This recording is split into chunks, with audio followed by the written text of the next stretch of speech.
we're back.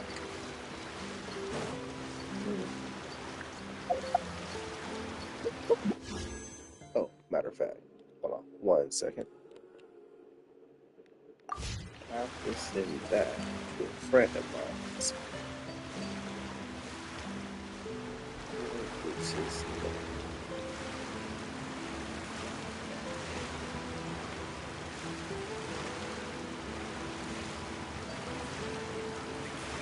Oh, the scenery here is wonderful. I've landed the perfect job.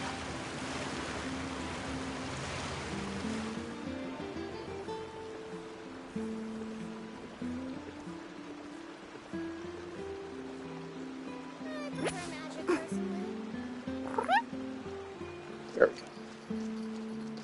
Honestly, I'm Oh, not a big fan of opera. the last things.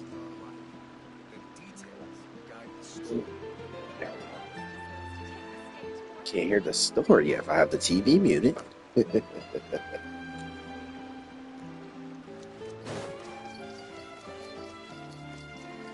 Welcome to the Opera Epiclese. Lady Farina hasn't changed one bit.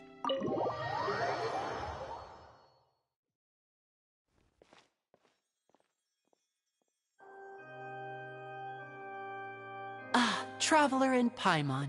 Good to see you. I knew you two would come. Are you kidding? We wouldn't miss it for the world! We've been looking forward to it! I can tell, judging by how early you've arrived. But you're actually right on time. The audience still hasn't started entering the venue yet, which means now is the perfect chance for us to take you to the best seats in the house.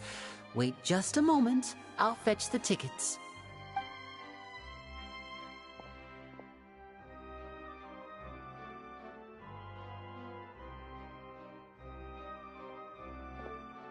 The Opera House has assigned seating, so you always have to make reservations. I've already reserved your seats, and here are your tickets. Ooh, front row seats! Thanks, Linny! Don't mention it. There's no need to keep thanking me. Hey, Lenny! I'm sorry, you this come over sounds here and take a look at suspicious. this. Oh, I'll be right there. Seems there's an issue with the stage props over there. That's Cal, my assistant, calling me. I'll go lend him a hand. Yeah, we'll just go to our seats. You go ahead, Linny.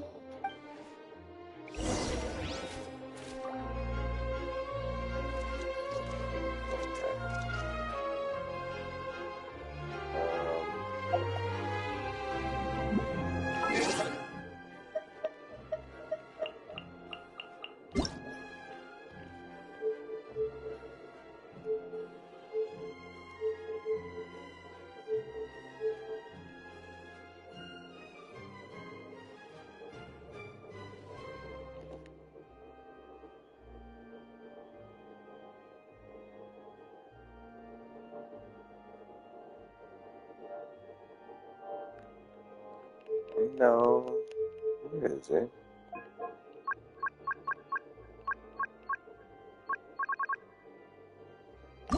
There it is.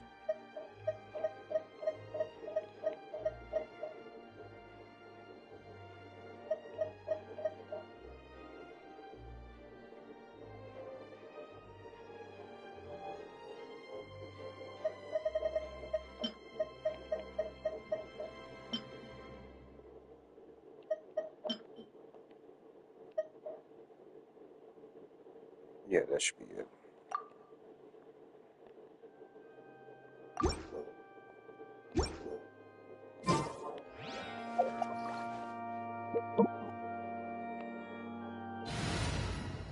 There we go.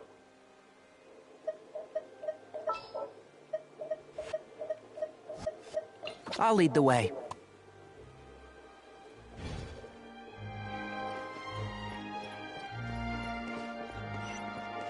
Keep up.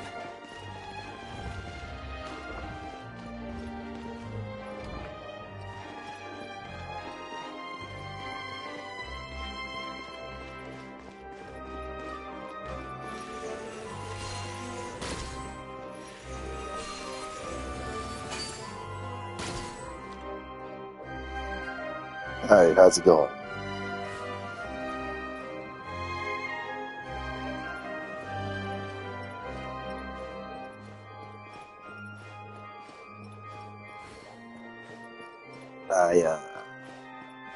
As it says, I've actually been gone from Genshin since, what is this update, actually? Oh, I'm doing alright. Honestly speaking, pretty good day.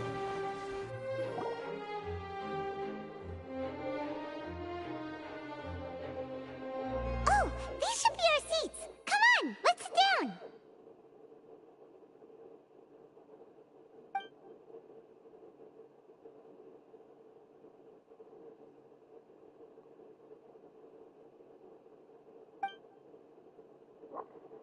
Uh,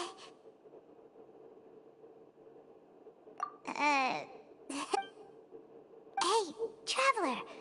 Maybe we should strike up a conversation with the person next to us. Since we're sitting together and the rest of the... Oh, you little... Of course you put this on Paimon.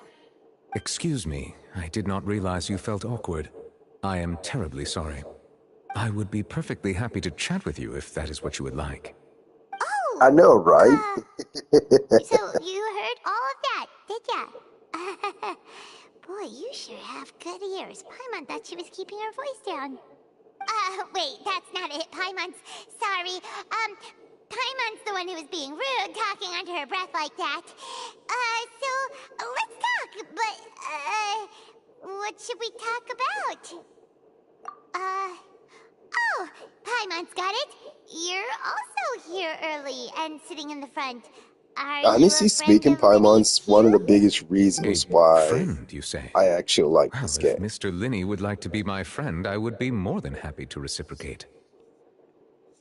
Oh, so you're not friends with Linny then? Oh, this is getting more awkward by the second. Paimon nearly forgot to make her introduction. Nice to meet you. Paimon is Paimon, and this is the Traveler. We just arrived in Vaudain. It is an honor to meet you two. I have heard of your deeds across Tevat, and as required by proper etiquette, I will also introduce myself. I am...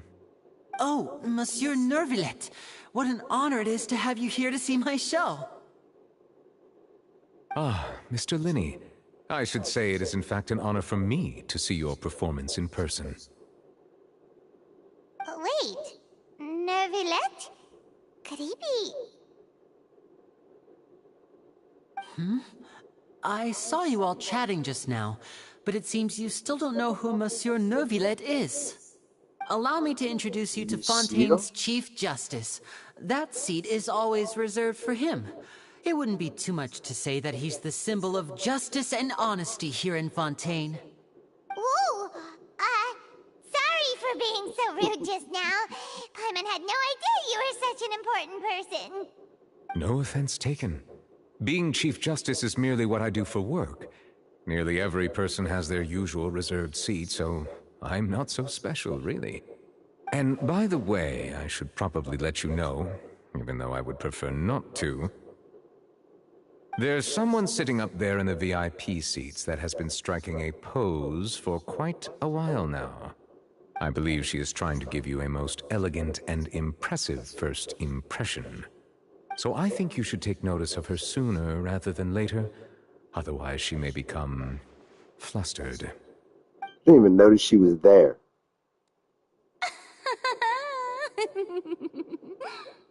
Huh? Oh, it's Farina, the Hydro Archon. Huh. She sure has a smug and satisfied look on her face. Guess she has no idea that you saw right through her act. Very good. That is for the best. No need to pay her any more attention. We may now enjoy the show. Bruh. Huh? So is this what things are like between the Chief Justice and the Hydro Archon? All right, please wait just a moment longer. My base I've just pretty said, much okay, finished my ignore her. preparations, and the performance will start as soon as the audience has made their way to their seats. Yay! The show's finally about to start! Paimon can hardly wait! Paimon's never seen a real live magic show before! You deal with people who literally use. No, no, never mind. Ooh, they're dimming the lights. The show must be starting. Shut up, Paimon. For the once. Sorry. Paimon will try to stay quiet. Oh, never mind. Hmm. Welcome, one and all, to the Opera Epicles. I am the star of today's show, Linny. And over here is my sister, Lynette, who will be working as my wonderful assistant. Please, let's give her a warm welcome. Hello, everyone. I know she may seem to be a little sleepy right now, but that's just a sign that she's nervous. Whatever. Now, some of you may be thinking, two vision holders who can freely manipulate elemental powers performing magic is not true magic at all. So, Help. I would like This to man's take a moment holding to me assure you that hostage. elemental powers will have nothing to do with what you will witness on the stage today.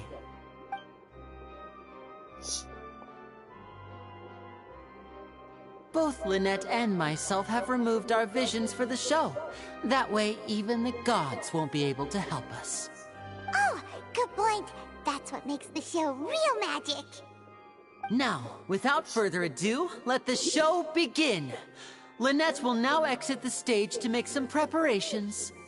I know you might miss her, but don't worry. She'll be coming right back on stage momentarily. Perhaps in an unexpected way. I'm sure she'll be stealing the spotlight soon enough. Oh, and before I forget, there's one more thing I should say. You never know what can happen in the blink of an eye. A magician's greatest skill is making things disappear I do or this at appear. school. The possibilities are endless.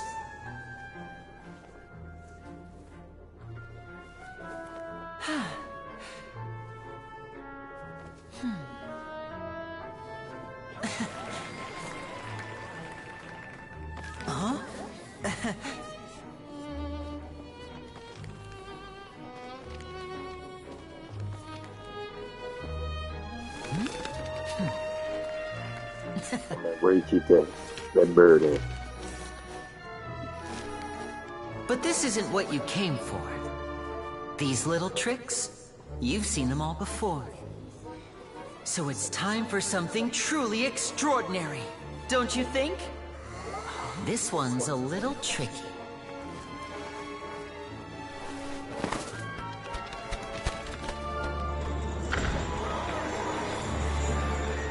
Using this water tank, I shall make my sister vanish completely, right before your very eyes.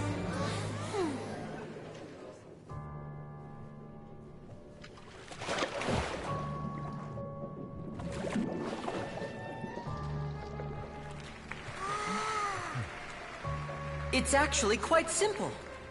She'll just turn into air bubbles and float right out of the top.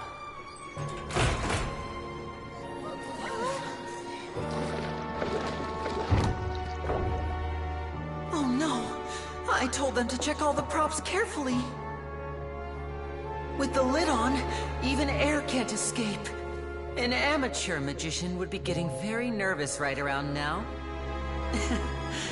Luckily, it's me on stage, so let me show you what a true virtuoso can do.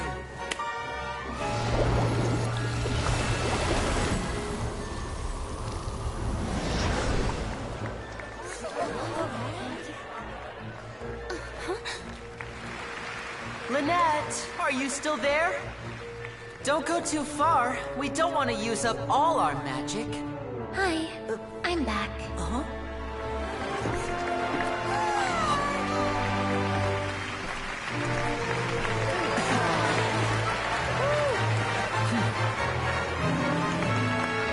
Okay, that was actually cool.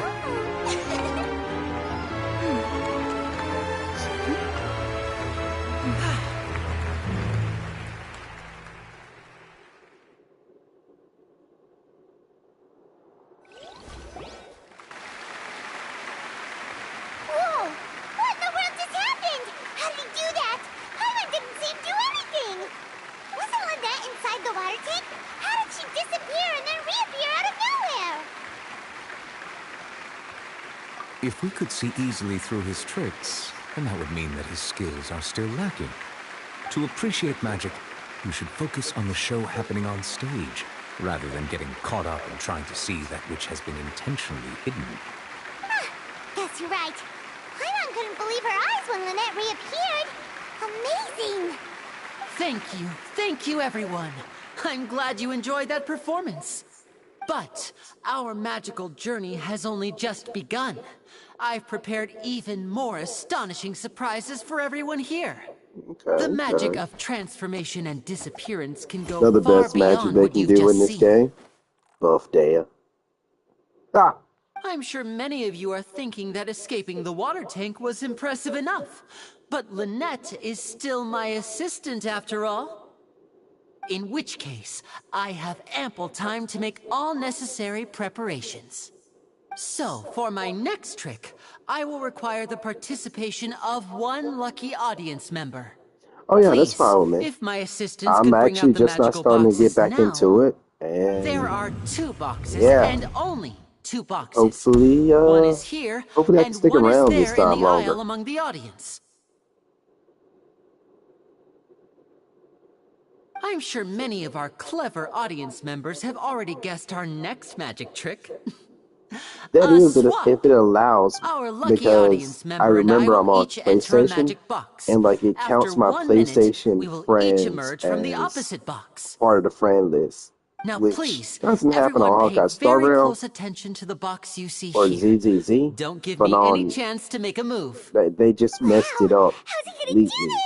on Hey, this. do you think this is all magic tricks, or does Lenny have actual superpowers? The lucky audience member will be generated by this random number selector. It selects numbers They chose us on entirely at purpose, random. I bet. Even I don't know who will be chosen to participate. Now Right then, now, let's I'm begin. honestly only thinking about the Genjo Dragon guy. Oh, let me see. Oh, row 7, seat 3. Congratulations! You now have the chance to experience magic firsthand for an entire minute. Please, come forward. My assistant will take you beside the magic box. I'm sorry, it might be a little cramped inside, but no need to feel nervous. We've carefully arranged everything for you to be as comfortable as possible. You don't need to do anything, but no matter what strange things may happen, don't come out of the box.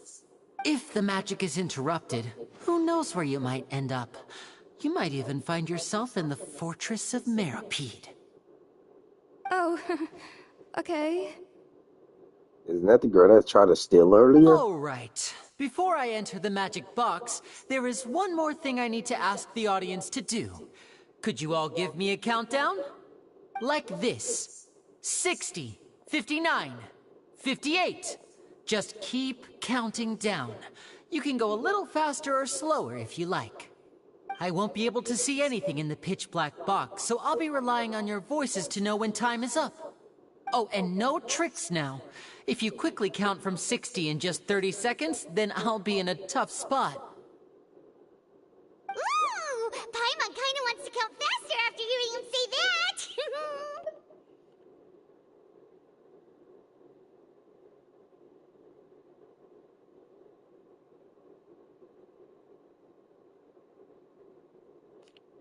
No, that won't do. I can see it in your eyes. You still can't be trusted. Let's practice together. Come on, repeat after me. 60. 60, 59, 58. That's right, perfect. Keep it going. All right, I'll see. 54, 53, 52? Why aren't you counting, Nervalette? I am counting in my head. I think things are exciting enough in here as it is. Merely a consequence of my identity and personality. Do not worry about me. Just enjoy the show. Oh, alright. You look so serious that Paimon thought you might be feeling uncomfortable or something. 40, 39, 38. Mr. Linney, are you all right in there? Is everything ready? Yes, I'm fine. I'm just double-checking the direction of the magic. It would be a disaster if we get sent to the wrong places. For example, midair right above the audience? Even though he's saying that, Lenny doesn't seem nervous at all. Ah! What was that noise? Did you hear it too? Not sure. Anyway, it doesn't seem like anyone's worried about 25! 24! 20! What's wrong, Mr. Lenny? I can still hear you moving and... I seem to have accidentally knocked over a decoration. I'm trying to fix it, but it's pitch black in here. I can't tell left from right. Never mind the decorations. There's no time for that. The show is what's important. No, that's unacceptable. I want my show to be perfect. Don't worry, we still have 20 seconds. 19! 8! It seems things aren't quite going as planned. It feels like you're all starting to count faster, but that's all right. I know it can be tiring to do such a long 10 seconds and change is still plenty of time. 10! Almost there now. Whew. Swapping two people is harder work than you might think. Even a master magician like me can't guarantee I'll get it right the first time. Hey, wait! Is this the back one? I can't tell. They both look the same inside. Huh? No, that's not it. I'll try again. 7! Hey, slow down! Honestly! 5! 4! 3! Whoops! That doesn't count! 0!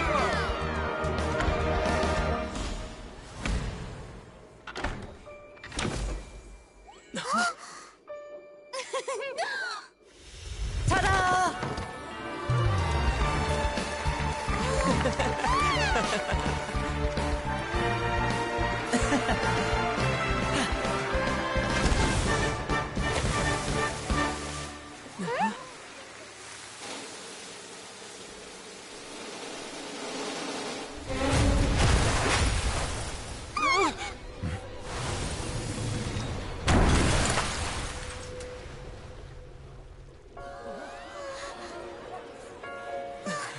What happened?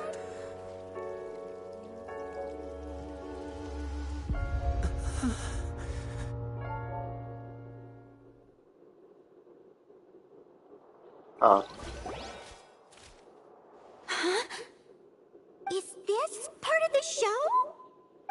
Mr. Lenny, you're going to use magic to fix this. What happened? Oh no.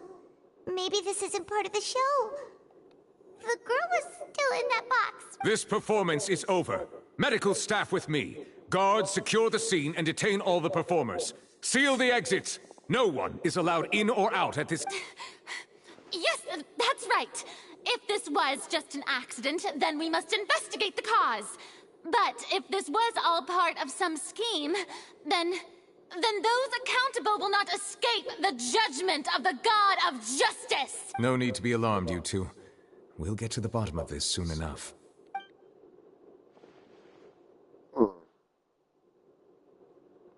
Unfortunately, the person who is in the magic box has been pronounced dead. His name was Cowell, one of the assistants in Linny's magic troupe. Apparently, the fireworks on stage ignited the ropes that were suspending the water tank, which then caused the tank to fall onto the stage.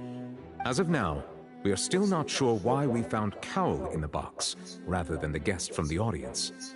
And after an initial search of the area, the guards have confirmed that the girl is nowhere to be found. It appears that this incident was not merely some mishap with the performance. And there are many indications that it is connected with the case of the serial disappearances of young women. The serial disappearances case? That's the case that Charlotte mentioned before.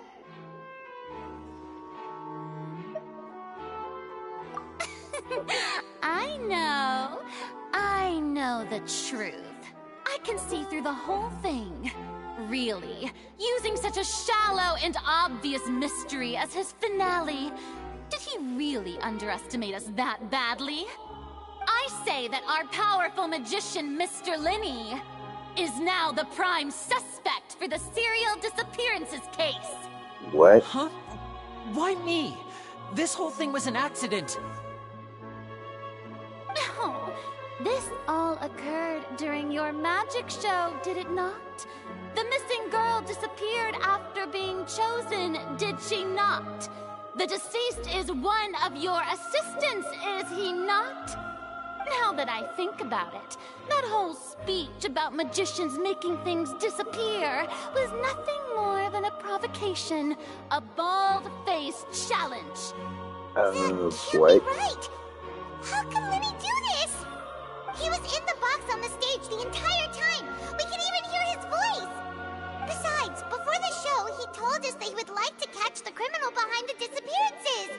He couldn't possibly mean catching himself! Save discussion for a later time, please. Lady Farina, may I assume that your comments just now constitute an accusation against Mr. Linney and his associates, and that you are pressing charges? I just think that I think it might be a little early to talk about formally pressing charges. But what Lady Farina said just now makes perfect sense.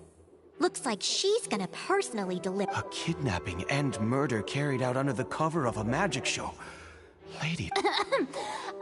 I mean, of course, my dear people. But what excites me even more than the obvious truth before our eyes is the opponent I'll be facing. That's right. I mean you, Traveler. You'll support Lenny, won't you? After all, he was the one who helped you the first time we met. Then there's no problem at all. You know, the Traveler and I already had a duel the first time we met. But with Lenny's help, our little duel ended in a draw. But draws really are the most boring possible outcome. So, no more draws. She ran Between away. the two of us, there must be a clear winner and loser. And what better place to hold such a riveting showdown and decide the true victor than here, on the grandest of stages, the Opera Epiclese. It wasn't a draw. She obviously lost last time. That's I understand. Charges have now been pressed, and as such, a trial is in order. Well, Traveler, seems Lady Farina has set you in her sights. But putting her dramatic rhetoric aside for a moment, I would like to ask you, are you willing to act as Mr. Linney's attorney and defend him in this case? Very well. The trial will be held a day from now in the Opera House. Both sides may investigate the scene to build their cases and search for the truth. Linney and his troupe are all potential suspects and shall remain within the Opera House. The audience may begin to leave in an orderly fashion once they have been cleared by the guard. A day isn't that long. Let's see what kind of case this big-shot Outlander can build in such a short amount of time. I'm really quite looking forward. I really dislike her. Not handsome Jack level I dislike. But yeah, she's a bit annoying. Sorry about everything that happened just now. Were you frightened? Of course! Who wouldn't be scared after witnessing an accident like that? Yeah, I'm a little shaken up myself. How could this happen? And poor Cal. I know you already claimed that you would defend me, but now it's just us talking. Tell me, do you think I could possibly be the murderer? Good to hear. Thank you so much for trusting me. I'm sure everyone sees me as the biggest suspect at this point. But if you ask me, the whole thing is mysteries layered upon mysteries, such that all that's left is confusion. I don't know whether what happened there on the stage was purely an accident or not, and I don't know why poor Cal was in the box. As for how that girl chosen from the audience could suddenly disappear, I'm afraid I don't have any answers either. If someone tampered with my performance, then we need to figure out what they did. Even a skilled and knowledgeable magician like myself couldn't pull all that off in just 1 minute. Which is precisely why we need to investigate, as this could not have happened. Whatever happened must have been that which is possible. Paimon bought them when we were reading at the bookshop in the city earlier. Pretty cool, huh? Don't worry, Paimon used her own savings to buy them. It wasn't from our travel funds. I think they look cute on you, Paimon. You have good taste, Lynette. That's the right attitude. Feeling depressed isn't going to help me now. I need to get back to my normal self. But with the guards watching our every move, it's going to be especially difficult for Lynette and I to prove our own innocence. Good thing you agreed to be our attorneys. Thanks for that. We'll be counting on you. Yes, thank you so much. Yeah, just leave it to us. Oh, since we're going to start investigating, Paimon has a question first. Where did Lynette go during the performance? Ah, well, I'm afraid that would involve some of our essential trade secrets. The secrets behind our magic are past saving. I suppose you're right. The truth behind our tricks is going to be important evidence that will be weighted during the trial. 'Tis truly a pity. As a magician, our magic show is a work of art. We've poured countless hours and spared no... But if revealing our secrets will help you uncover the truth behind what... We should go somewhere else if we're going to discuss our magic tricks. We'll go speak with the guards, and in the meantime, you can go investigate the stage and the seating area. All right, let's go have a look while the investigation teams are still here. Detective Paimon is on the case!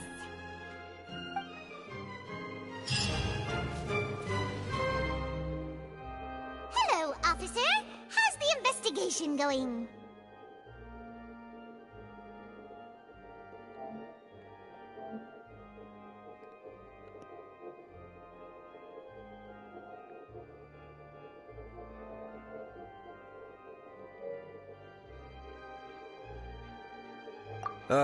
I see. You must be the traveler that Lady Farina mentioned. Listen, I'll be perfectly honest with you. I'd avoid getting mixed up in this whirlpool of a mess if I were you. Huh? What do you mean? Come with me and you'll see. The deceased is one of Linny's assistants, named Cowell. Even though he hadn't joined the troupe long, he was hardworking and everyone generally liked him. The assistants are usually in charge of setting up and inspecting the props, as well as assisting with the show and keeping the crowd engaged. As you probably saw when you were in the audience, the water tank suddenly fell and smashed the box with Cowell inside it. This is the real mystery. We've already searched the scene and were unable to find any traces of the girl. However, if you look carefully, the box was positioned directly under the water tank. The ropes holding the tank were then burned by the pyrotechnics on stage, causing them to snap. All these factors lining up so perfectly makes it hard to see this as a mere accident. If anything, the more logical explanation is that the whole incident was intentionally planned, and Linny is the most likely person to have access to all these areas. But he doesn't have a motive. Are you both good friends of his? Well, you can't say we're good friends, but we've known each other for a little while. So in just a short time, he was not only able to win your trust, but even convince you to act as his attorneys. I know there's no such thing as magic. The real trick of a magician is holding the audience in the palm of their hand. I've seen a lot of cases, and I can tell you that people are the least reliable kind of evidence.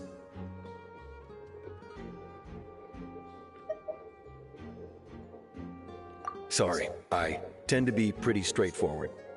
Just know that I'm warning you for your own good. Anyway, you may investigate the scene of the crime yourselves if you're curious.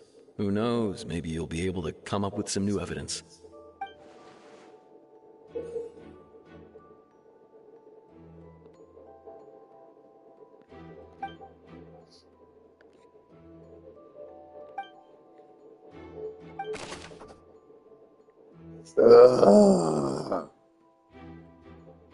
This is lame.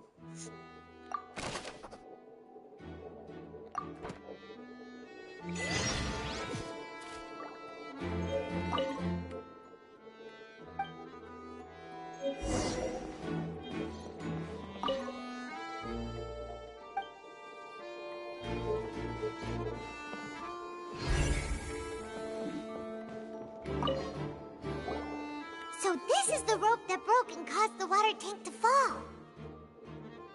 The rope looks pretty durable. How can it be burned through so quickly by fireworks?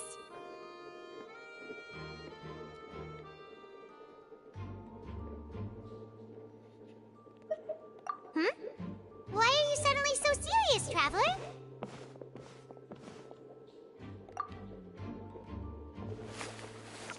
Whoa.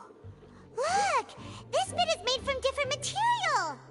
Most of it was burned away, but there's still a little bit of it left. Huh. So if a rope meant to hold something was made with that kind of material in it, then that means... Wait! Paimon should write all this down! Let's take notes!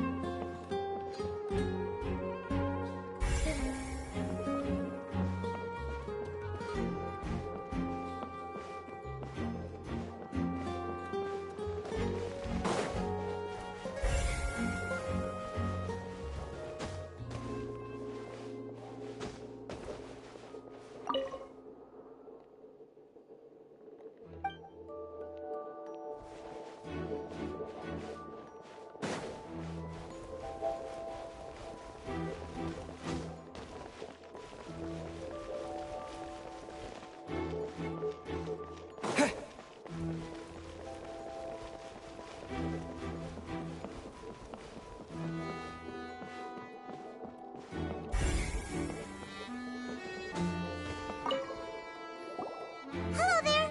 What are you investigating? Oh, this location has also been cordoned off because the Magic Troop members are currently considered prime suspects. The investigation team is still collecting evidence. The seats were all booked in advance, so we were able to deduce the missing woman's identity by checking the guest list. Sure, it's not like this is confidential information.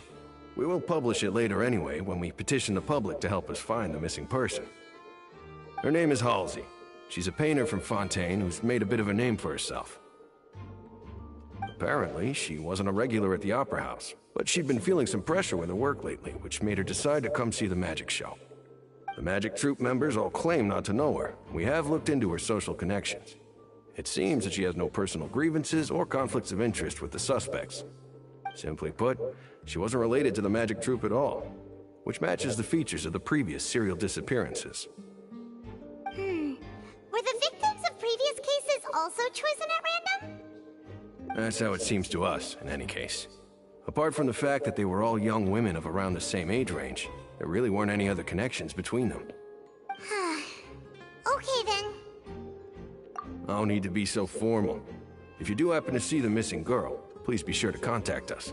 It is of utmost importance that we get to the bottom of these disappearances.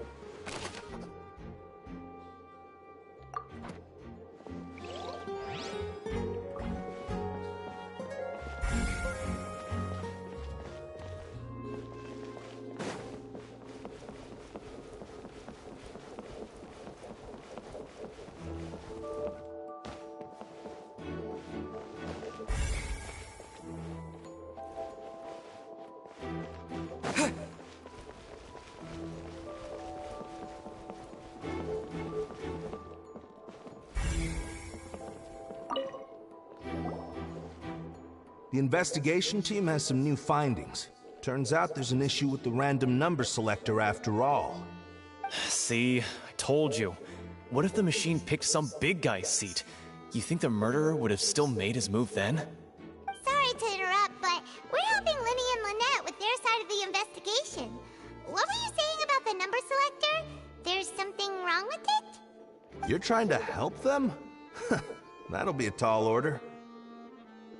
Linny used the machine to pick a random member of the audience during his performance, right? The lucky girl that later disappeared. Well, we thought there might be a serious problem with the machine, so we had it taken away for further inspection. It turns out that the seat number it picked wasn't random at all. The machine picks that same number every time. I'm sure you already know that you have to...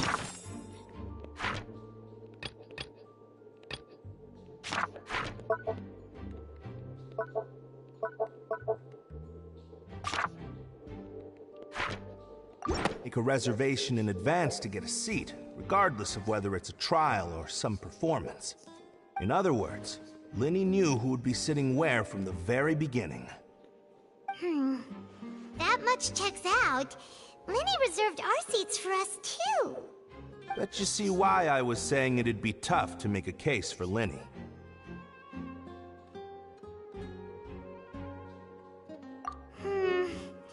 Even though it's bad for Linny's case, Paimon had better write it down.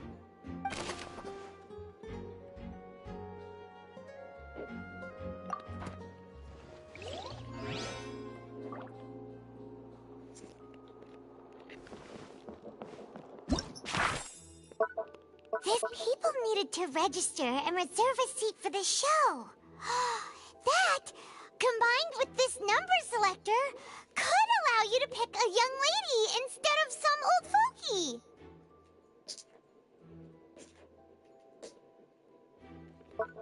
This rope was obviously tampered with.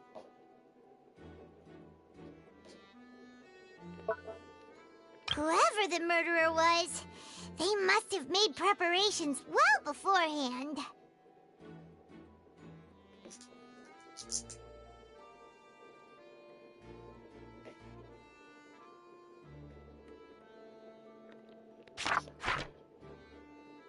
Why would it be him?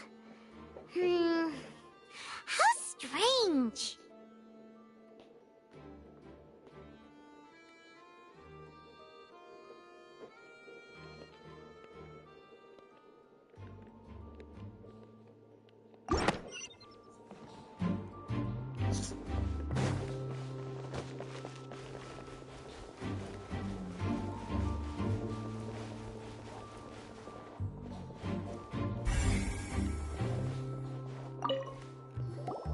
I see that you're investigating the area.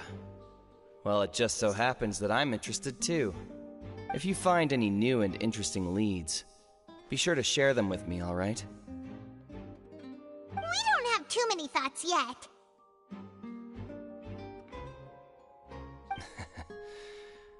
Then why don't I tell you my hypothesis first? The way I see it. And I'll start it with that loud thud. The thud? Oh, you mean the sound that happened during the countdown? Yes, exactly.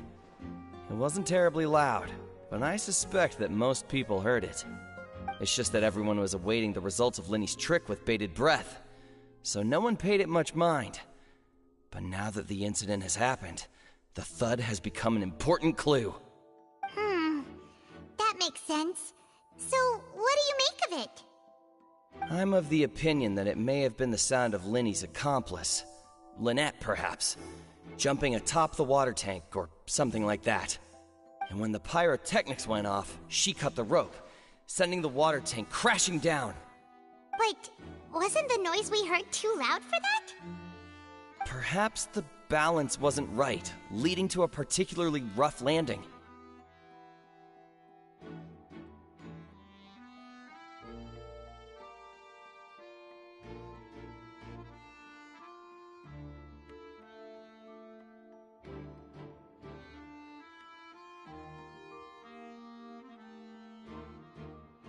Oh, that's true. I suppose I must reconsider. That does remind Paimon, though. What was with that sound?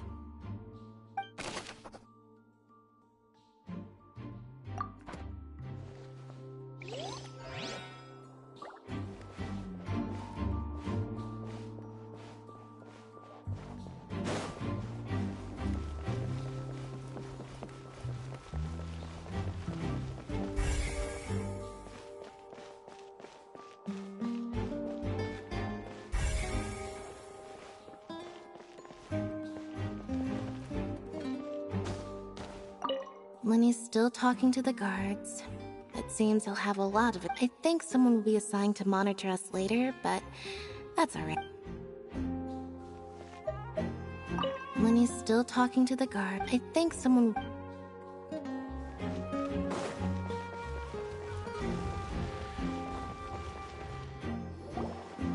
Hey, you! Yes, both of you.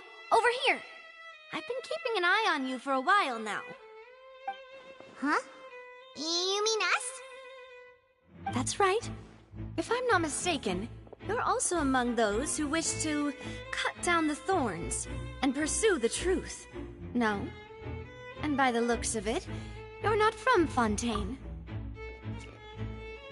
Why did her mouth stop moving when she was still talking? Well, you're right on the more about that one, but who are you?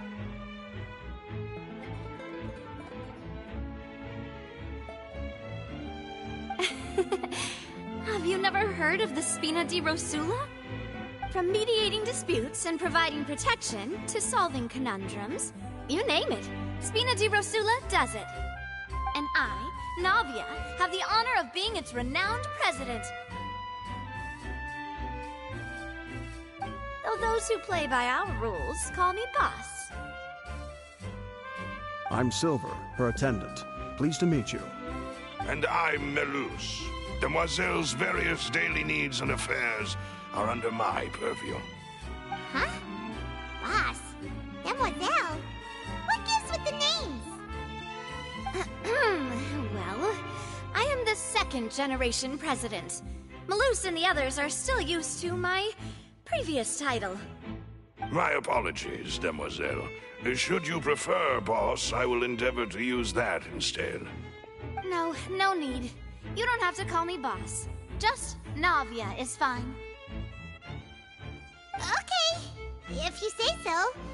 Not that we're members of Spina di Rosula anyway. All merely trifling details. Never mind. Now, back to the situation at hand.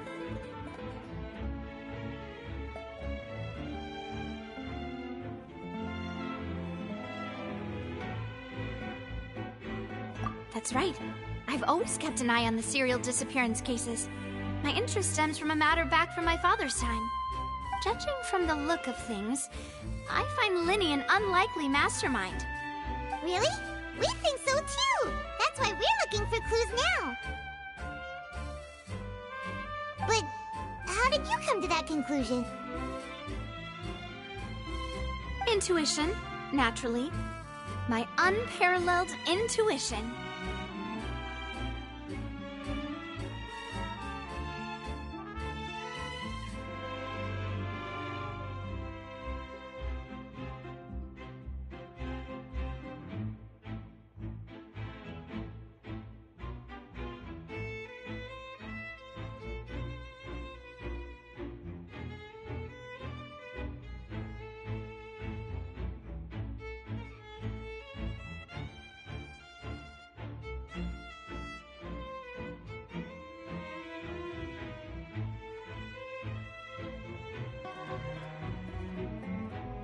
Farina sure was quick to point the finger at Linny without any decisive evidence whatsoever, wasn't she?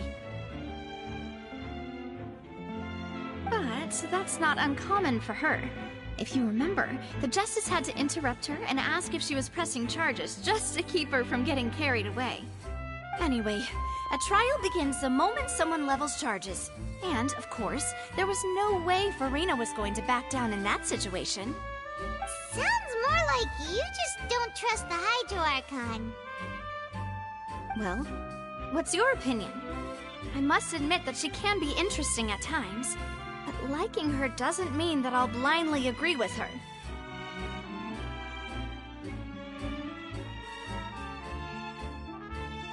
All right, I've answered your question. Now, it's time you answer mine. Wait a minute! Did that answer count? Well, I say it does. But don't worry, you won't hear any pointless questions from me. In your opinion, do you think it's right to treat a trial like it's an opera?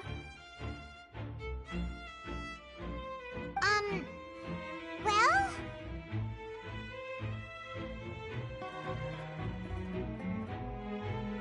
And why would that be?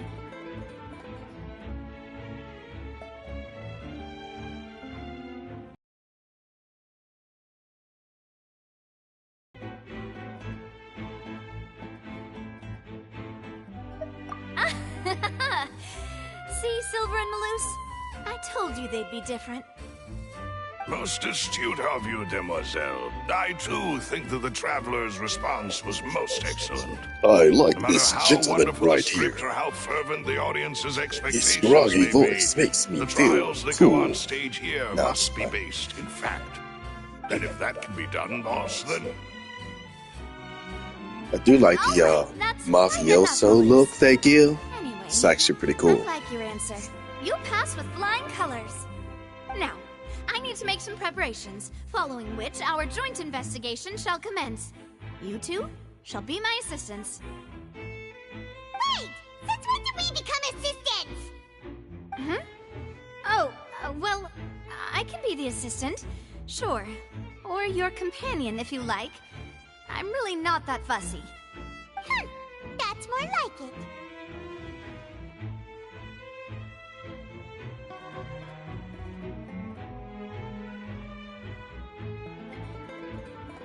far be it from me to brag, but I believe that Demoiselle's intuition will be instrumental in uncovering the truth. You wish to save a friend from false accusations, and we wish to unravel the disappearances. In this sense, our goals are aligned. You have a point. Huh. You're quite the talker, aren't you, mister? And what about you over there? What do you think? You seem like you've got something on your mind. I have nothing to add. Oh, alrighty then. Bro is the epitome of brain empty. Hey, no lie. That's how it be when people have conversations sometimes, too. We'll be making some preparations first. Just be sure to let us know if they start revealing Lenny's tricks. Thanks!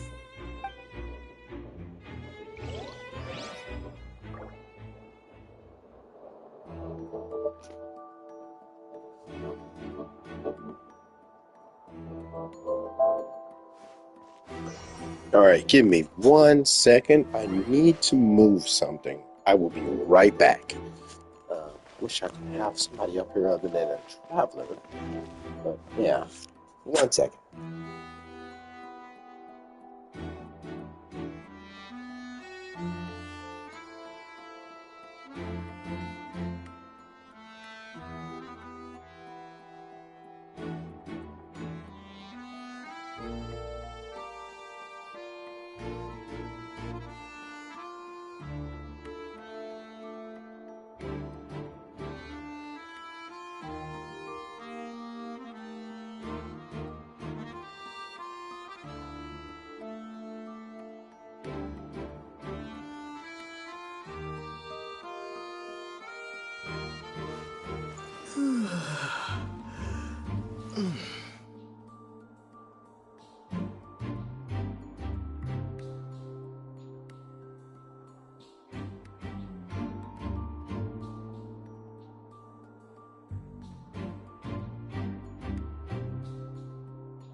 Sorry, but no one can freely enter or exit the Opera House.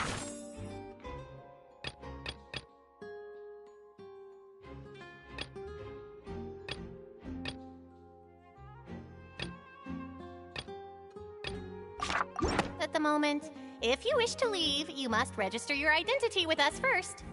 No, we're not leaving. We're representing Linny and Lynette as attorneys, so we're investigating the case. Were you always guarding this entrance?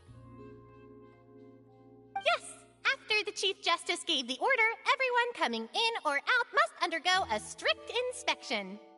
So, the missing girl couldn't have left from here. At least, not. I doubt there was much opportunity then either.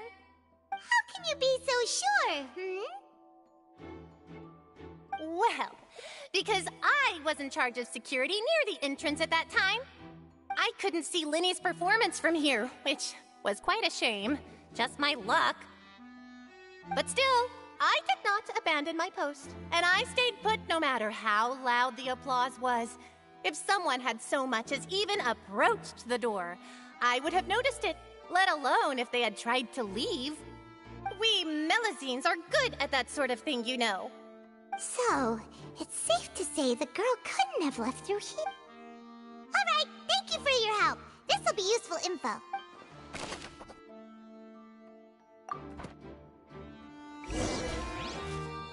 We've checked everything of note here at the performance venue.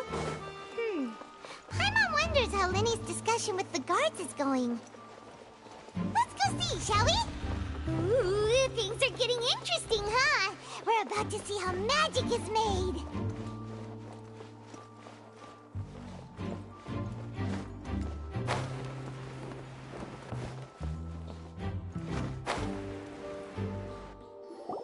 Understood. Then I will be going with you. Just so you're aware, I will be monitoring your actions and making notes as necessary. Very good. Thanks for being so agreeable. I'd pull a rose out of my hat as a gift for you if I could. You may spare the pleasantries. I'm just doing my job. You've arrived. Who's this? Me? I'm Spina di Rosula's guardian angel. If you've got a problem, I've got the firepower. Sorry. I mean, that sounds more like an arms dealer than a guardian angel. And we'll be helping investigate this whole Honestly situation. speaking, I wouldn't put it past them dealing weapons. Like, look at them. Look at them. They look like they're ready to sell you weapons on the black market. And these are my companions. Would you mind if they join as well? Find my... Oh, new helpers? I would be most grateful. Well, let's just say we're tagging along. It's not every day you get to see the secrets behind magic performed on such a large... I appreciate your kind interest. Come with me. We'll be heading below stage.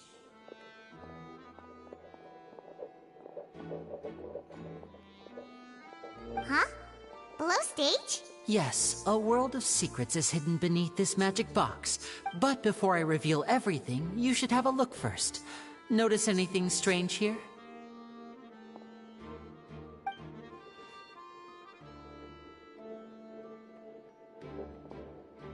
I'm not trying to be dramatic. Remembering the details of a trick will help you understand the methods used to perform it more easily. Huh. Weren't there balloons and other decorations here? Ah, good eye. That said, you're still far from discovering the answer. The back? You mean the inside of the door? What's different about it?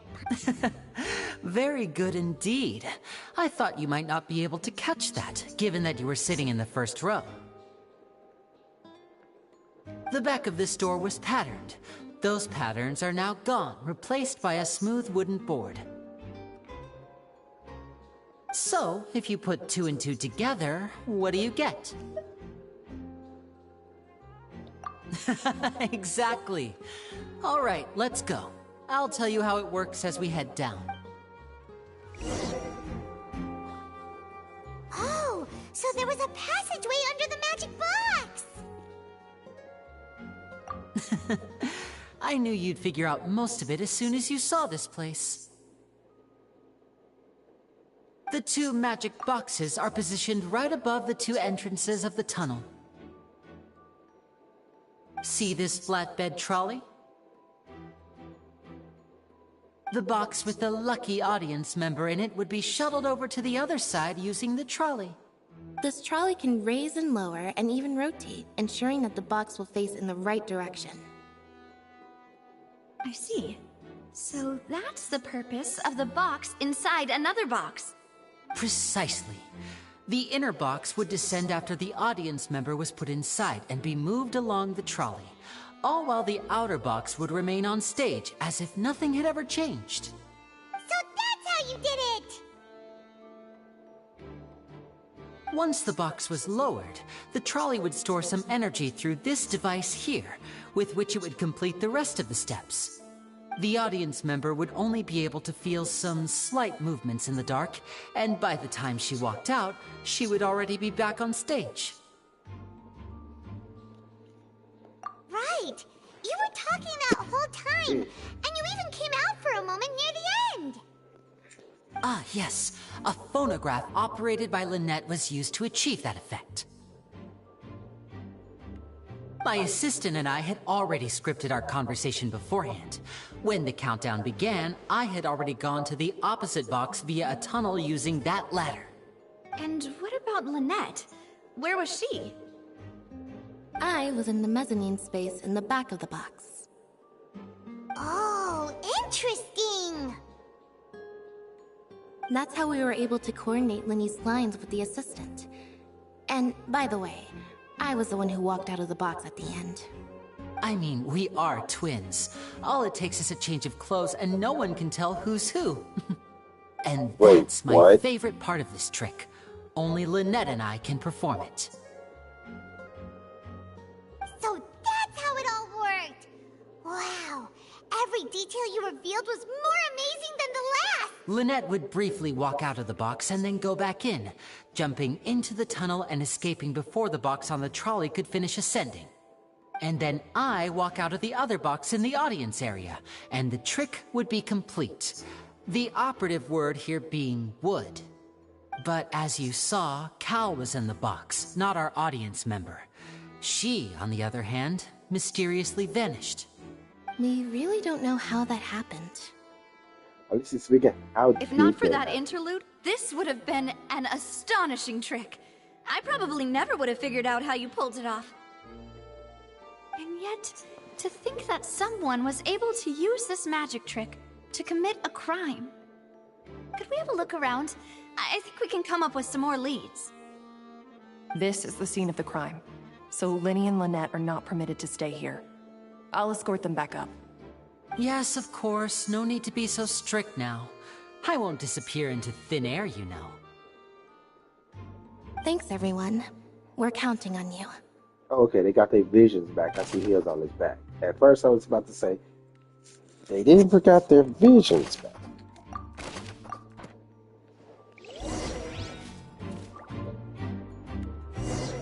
Okay.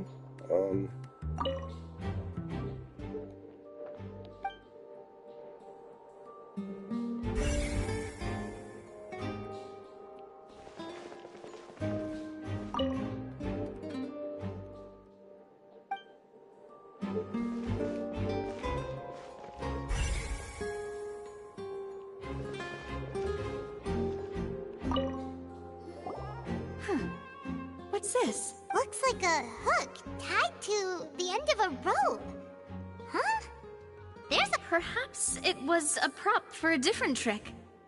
But why would it have been left? Whatever it is, let's make a...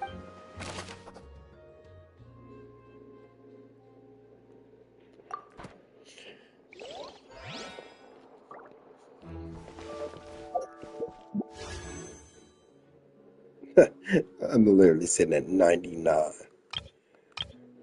Saved up a lot.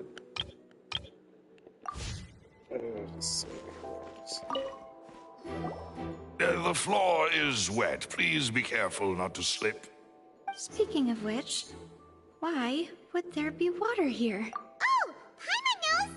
It's one of those tricks where you pour water into a jug and then flip the jug over only for the water to disappear? And here's a broken vase. Huh. Did the trolley... That can't be. The trolley moves along tracks from start to finish. It couldn't have hit the vase at this... Let's note this down too and think about it later.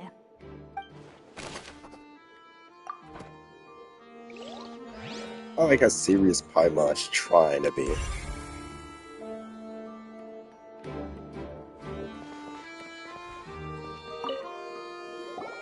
Oh, these are the clothes that the lady chosen from the audience was wearing, right? Her clothes are here, but she's nowhere to be found. Right. And do you really need to do that if you're kidnapping them? Ugh, this is so confusing. Paimon doesn't want to be a detective anymore. The glasses changed.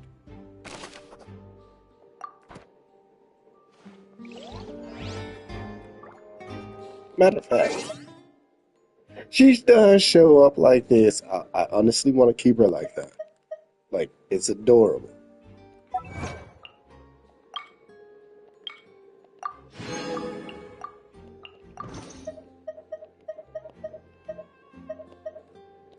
What's this?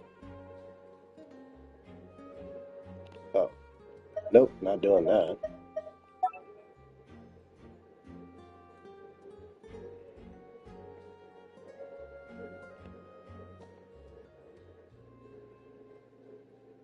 Oh, I did that one.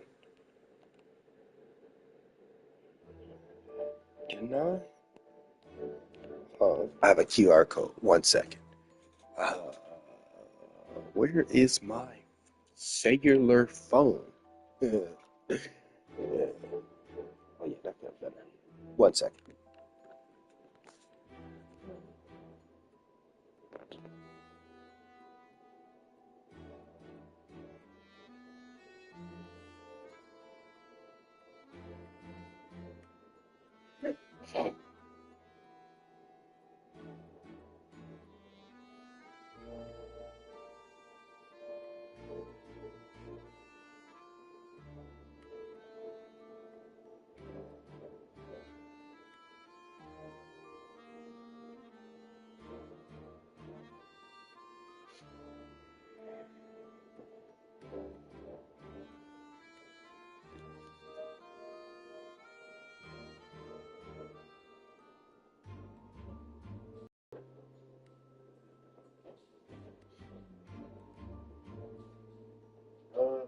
Stop making everything the same color. Okay, here we go. Scan this QR code right quick.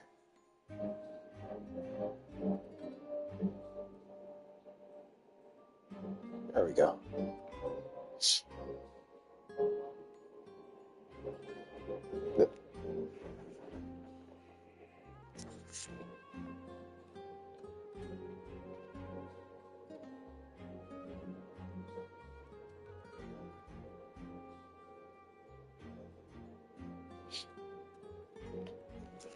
Oh, cool. We made it to the amount to get all 3 free weapons.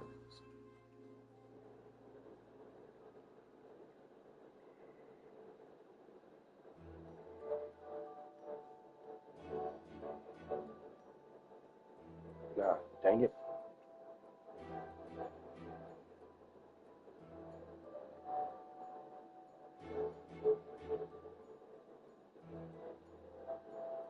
One second.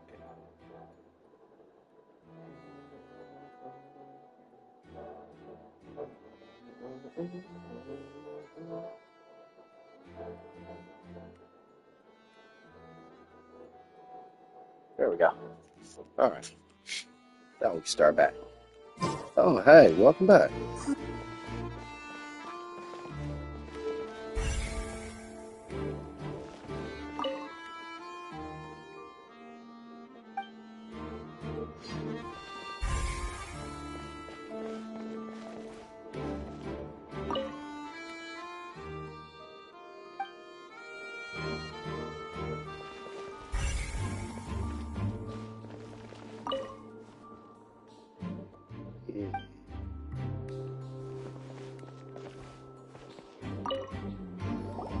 What is this place? It seems someone could fit through here. Huh. Could this have been the suspect? Alone, perhaps. But if they had to pull another person with them... But there are no other ways in or out of here. Oh, you're right! Let Paimon write that down.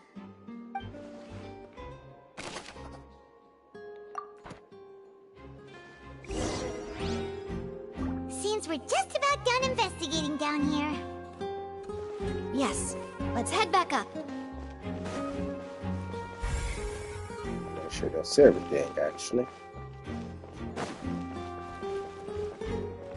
Looks like it. Alright, let's continue with this story that I missed out on, that everyone says was great.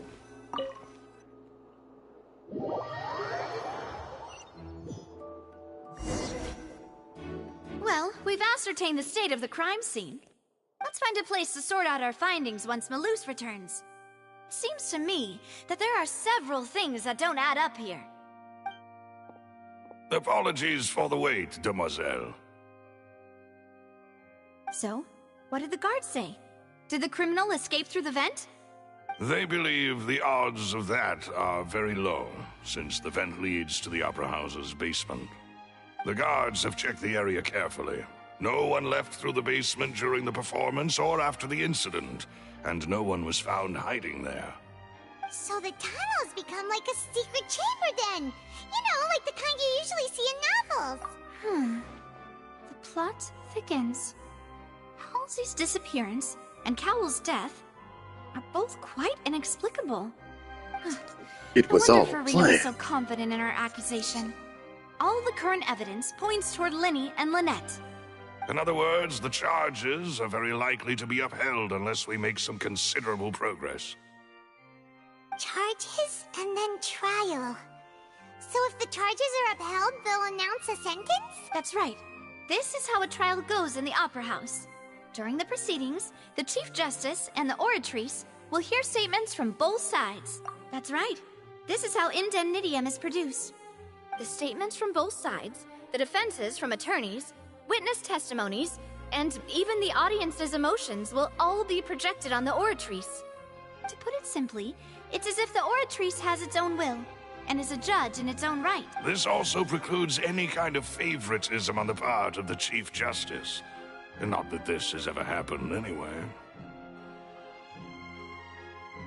Once both sides have finished speaking, the Chief Justice will make his final decision. This, too, will be used by the Oratrice as a reference.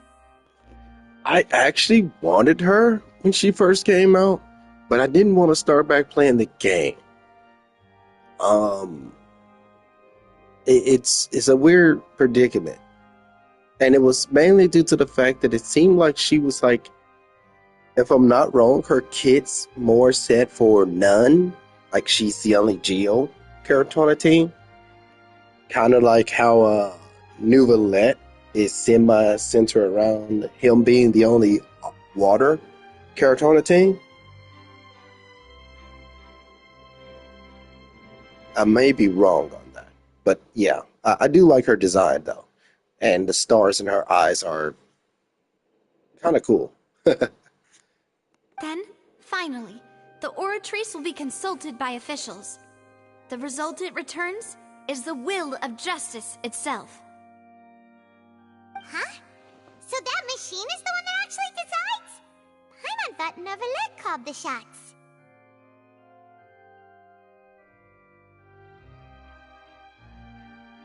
In practice, there is very little difference. Both have always come to the same judgment, which is why people have great faith in the Chief Justice. Ah, yes, the guards also asked me to convey that none of us will be allowed to leave this place before the trial. Huh? Why? Because we've chosen to act as the twins' proxies. That makes us persons related to the case. They're concerned that we might be colluding with outside parties, or that we might find outside help to disrupt the case. And even if that were not so, it could prove problematic if we happen to spread key information about the case ahead of time. I'm ready to break out at any time. My man! Hey, he hasn't said anything this whole time, but he perfectly knows what's going down. My man! Hey, screenshot and silver. Silver for the win. Silver for the win. Who cares about gold? We need silver.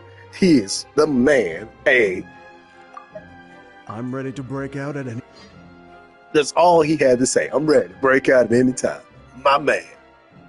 Whoa, whoa! There's no need for that! Paimon thinks they have a point!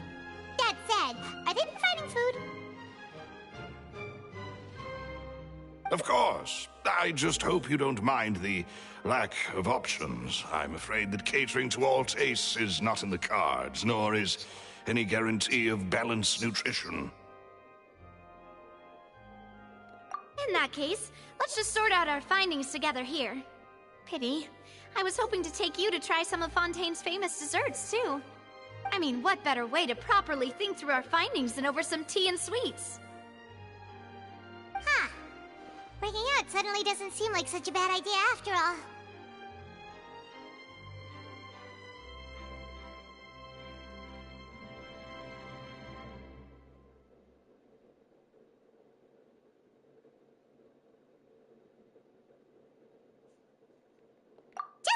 Just kidding! Paimon will still do her best, even if there are no snacks. What do you mean, no snacks? Of course we'll have snacks. If we cannot buy some, then we'll simply make some. Huh? Here? But how? Understood, Demoiselle. Everyone, please come with me. Guan Yu? That's the bow goat girl, right? Wait, you're carrying a portable stove with you? Where does she fit that stove at?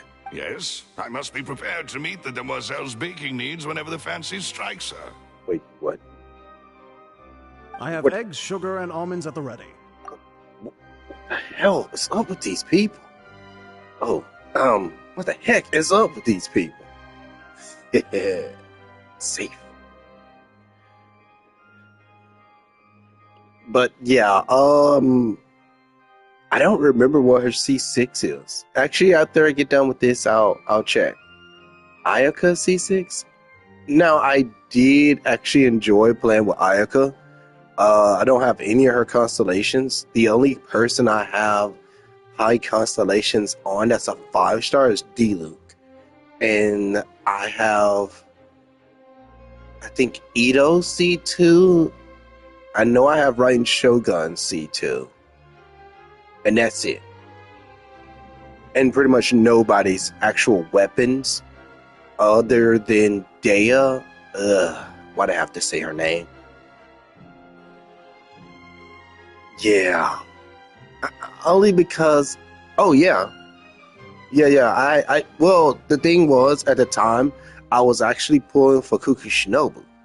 and I end up getting extra copies of Ito at the same time as trying to pull for Kuki. And I wasn't actually trying to pull for Ito. I already had Ito, and I was fine with just having C0 Ito. Good work, you two. Then I'll get to it. Please. These three are quite the interesting group.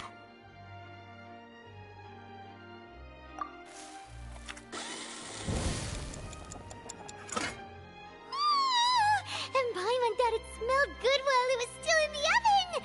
Oh, it's even better now. Paimon can't stop drooling. So when the game first came out, let me see. When it first came out, a friend of mine really tried to get me into it, which, as you can see, I do have one of the user IDs that is the first wave IDs for North America. I think it's because if it's 600 or something like that, I can't remember. But yeah, I have one of those because a friend of mine was really trying to get me to plan it. And when I did give it a try, I told him, I told her the character that I liked the most, and she was like, "Oh, you like D-Luke? Okay." And like randomly one day after work, she gives me $100 card for PlayStation Network, and tells me to next time she comes over to put that on there and pool, like banner pools for D-Luke. But she told me to do it on a Venti banner, and I ended up getting both Venti and a D-Luke after that Venti. And I was happy.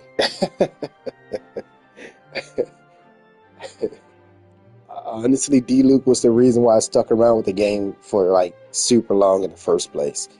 And then I thought I could replace him with Dehya, and she turned out to be, well, Dehya. From the way you had these two guys carrying all that stuff around, Paimon thought you'd have them do more during the baking Oh, and the process. Venti is a C0. So, yeah.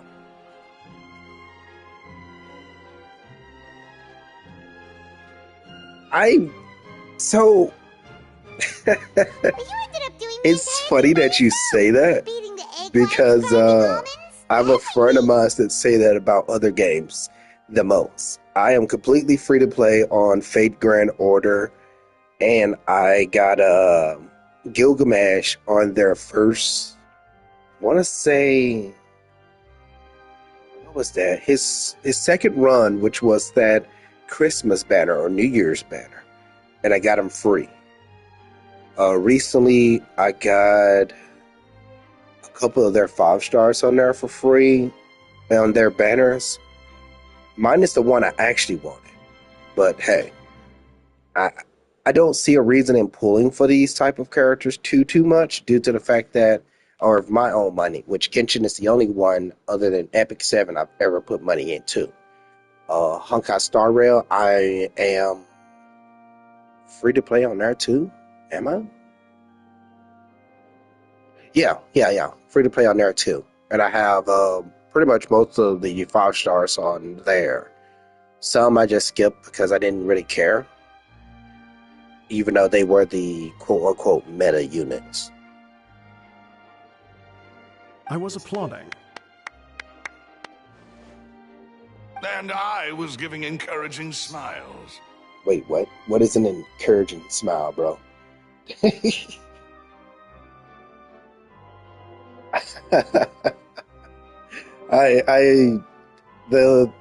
Fate Grand Order one is the one that gets me the most, because my friend spent $300 trying to get one copy of Gilgamesh, and I spent nothing. I think in the end, he told me he spent close to $1,000 to max out his Gilgamesh. I can't be that type of person. I don't understand that type of person.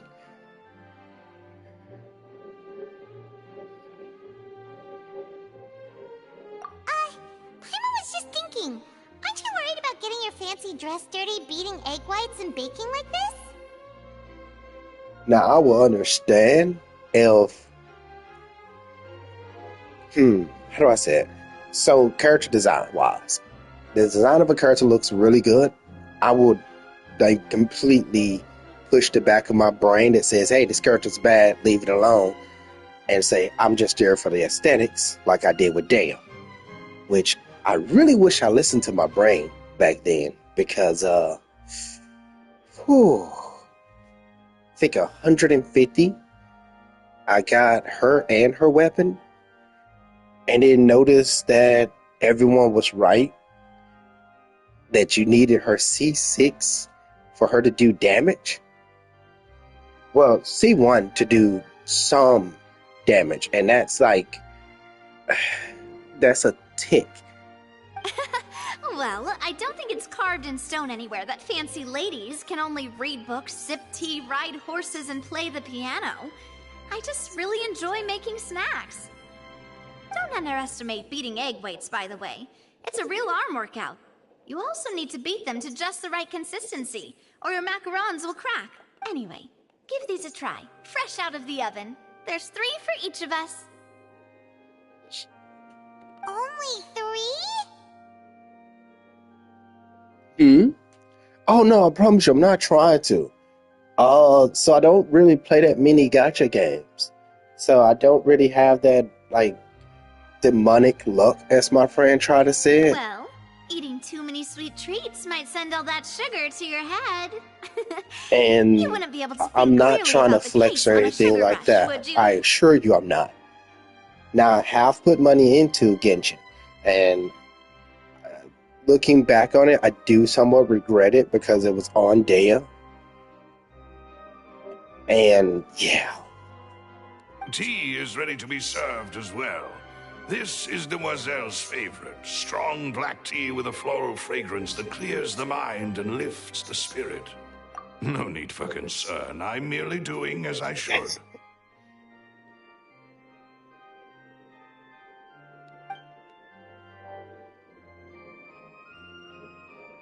All right then. Down to business. As Paimon mentioned previously, the tunnel seems to be something of a secret chamber. I mean, considering my luck was semi-decent and I fell for a character that pretty much is useless on every team, like, really useless, I don't think I came out too well. Lynette were not alone within it. Some criminal also occupied its sealed confines. So in that case, yeah, I may have just screwed myself. Like that's how I felt, and that's the biggest reason why I Twins could dropped have committed the Genshin. crimes, of course, but they lack any logical motive. I did notice that they shadow patched. I don't remember seeing anywhere where they actually updated it, but Dehya's punches do react with Raiden Shogun's lightning attacks now. Exactly! Why would they do such a thing right when everyone was watching?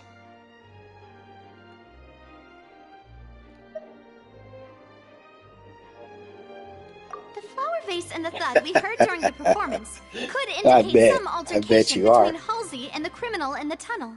Sadly, I might end up having to play the update. Let me see, because PlayStation actually already allowed you to download the update, but I can't install it yet until tomorrow after 5 p.m. Which I'm assuming everyone else will. Well, I know on mobile you can do the download now too, but it won't install until later. The criminal thought that since she was chosen from the crowd, she would be too easy to identify if she was still wearing the same clothes. Paimon thinks that makes sense, but the real trouble is... True. None of the clues we found thus far support the existence of this third person.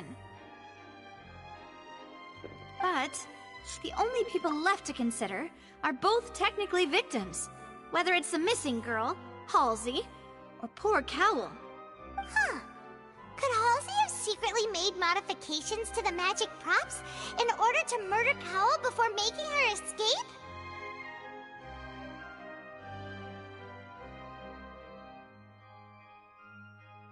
That's right. And even if she had tampered with the setup, she would need to understand the entire trick to pull it off. Nor does she have any motive. The guard said that she has never had any dealings with the Magic Troop's members. Were we not thorough enough in our search? From the sound of things, this is turning into an impossible case. Your macarons are amazing though, Navia. They smell great! They're nice and crisp and super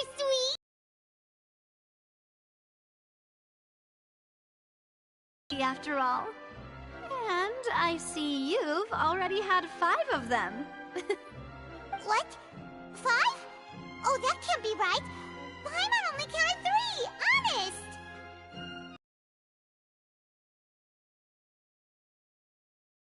A few less sweets might actually be a good thing.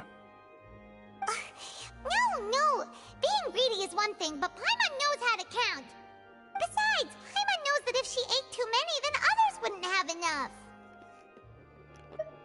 Wait, even you don't believe Paimon? How could you? If Paimon ate those 2 extra macarons, then may they turn into stone in her stomach! All right, we get it. Well, I suppose one of us might have gotten too engrossed in our chat and eaten them by mistake. No big deal. Malus, set up the stove again if you would. Huh? What are you doing? Making sure everyone gets 3 macarons, of course. Exactly. We don't want to trouble you. As you wish, demoiselle. And I have the egg, sugar, and almonds. Well, this really is your hobby, huh?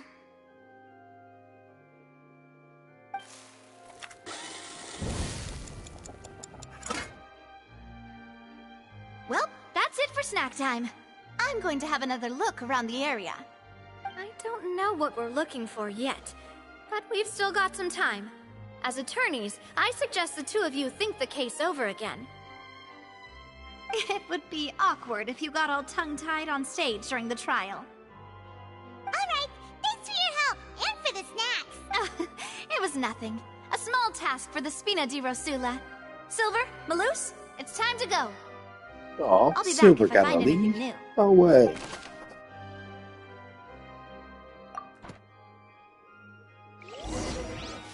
Oh, cool. I get to have my character It's time to back. put our heads together.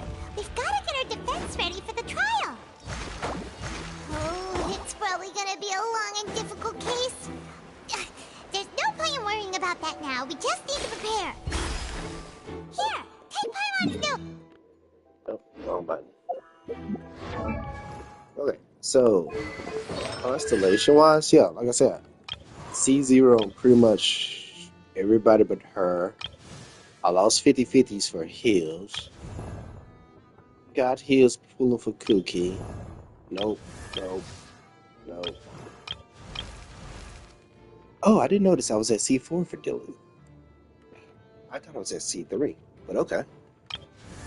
No. Okay, I'm missing one.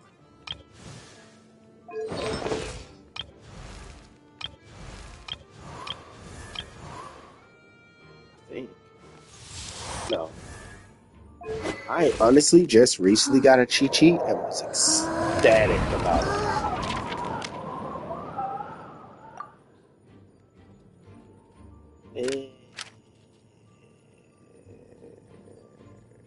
Sure. Wait, no.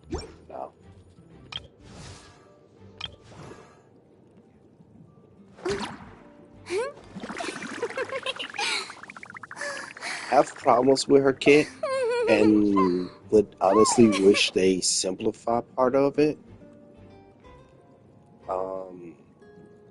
Due to the fact that it just seems a little overwhelming. And I think it's mainly her fault. Oh, I didn't even notice I had the stuff to level it up. I'll leave it alone for now. My original favorite character was her. Especially when they first dropped it.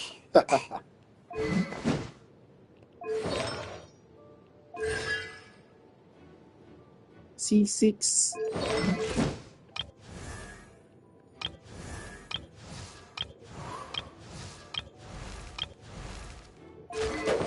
Yes, I C6 my Bennett. Forget what everybody say. Oh, what? Wait, what?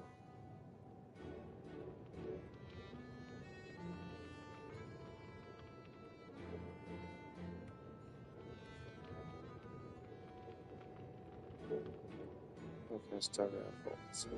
Oh, okay.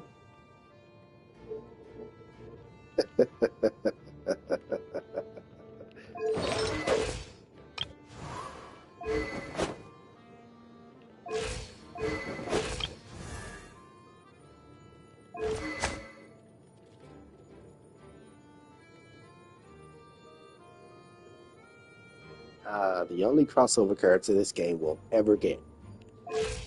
And she's still better than Dehya.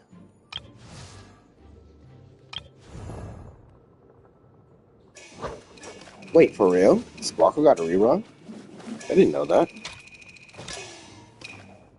Oh, wait, yeah. Isn't it her and the Nihility, box guy right now? See, Nihility or Erudition? I can't remember what he is.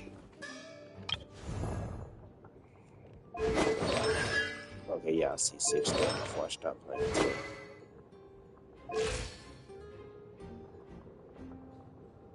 Okay, thought so. Yeah. Him and her. Yeah. The guy who punches the world.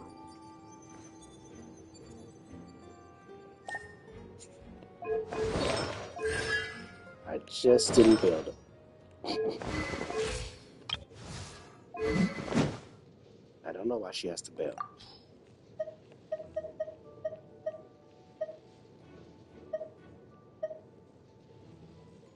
It's alright.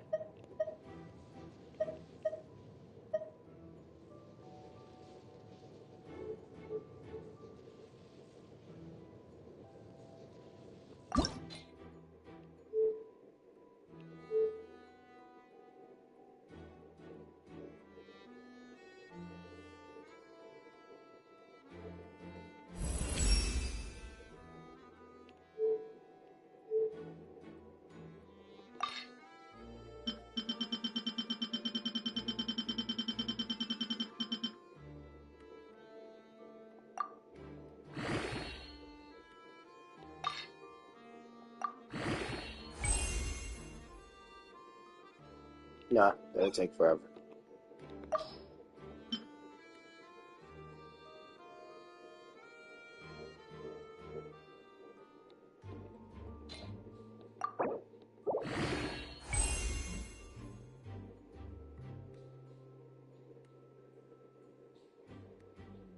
Okay, no problem. Take your time.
What do we do?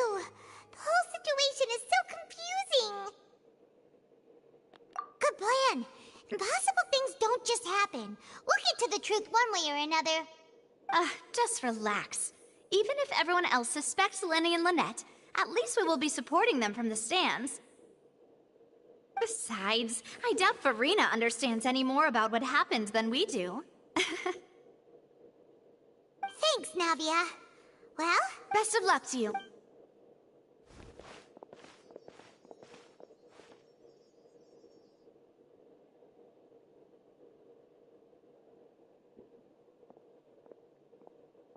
Ah, finally, you're back. Well, how did your investigation? To be honest, you might... No. We're already very grateful that you were willing to help. Well now, don't you all look disappointed? Don't tell me that your investigation came up empty-handed. That was to be expected, of course. The guilty can never produce proof of their innocence. But don't let that stop you. I shall be terribly disappointed should you, my most anticipated foe, concede so easily. Since both parties are present, I declare that the trial regarding the magic show incident is now in session. Firstly, in order for the audience to understand the causes and results of the incident, could we please have Mr. Linney explain the trick? Yes, of course. I will explain while Lynette demonstrates on stage. All the necessary items have been prepared.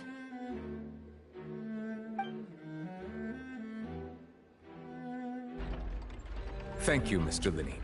In that case, I take your statement to be that you ran to and remained hidden within the magic box in the audience stands once the trick began, and thus could not have committed the crime. Is this correct? Yes, that's correct, Your Honor. In that case, I call upon the prosecution, Lady Farina. Do you wish to refute his statement in any way? Why, of course I do. Allow me to take the first shot and break this case wide open. Mr. Lenny is clearly lying. There is no way you could have been in the box the whole time if you were to abduct Halsey and murder Cowell. In fact, I'd say you were hardly in that tunnel at all. That is simply your hypothesis based on the presumption that I'm guilty. Oh, is that so? And if I may ask, what did you hear while you were inside your box? The roaring countdown of the crowd, of course. That's how I kept track of the time and built anticipation for the finale. And you didn't hear anything else at all? Nothing that might leave an impression of any kind? No, nothing. I see. But when the count reached 30 seconds or so, there was a thud. One so loud that I believe practically everyone heard it. Huh? Hey, hang on. Something's not right here.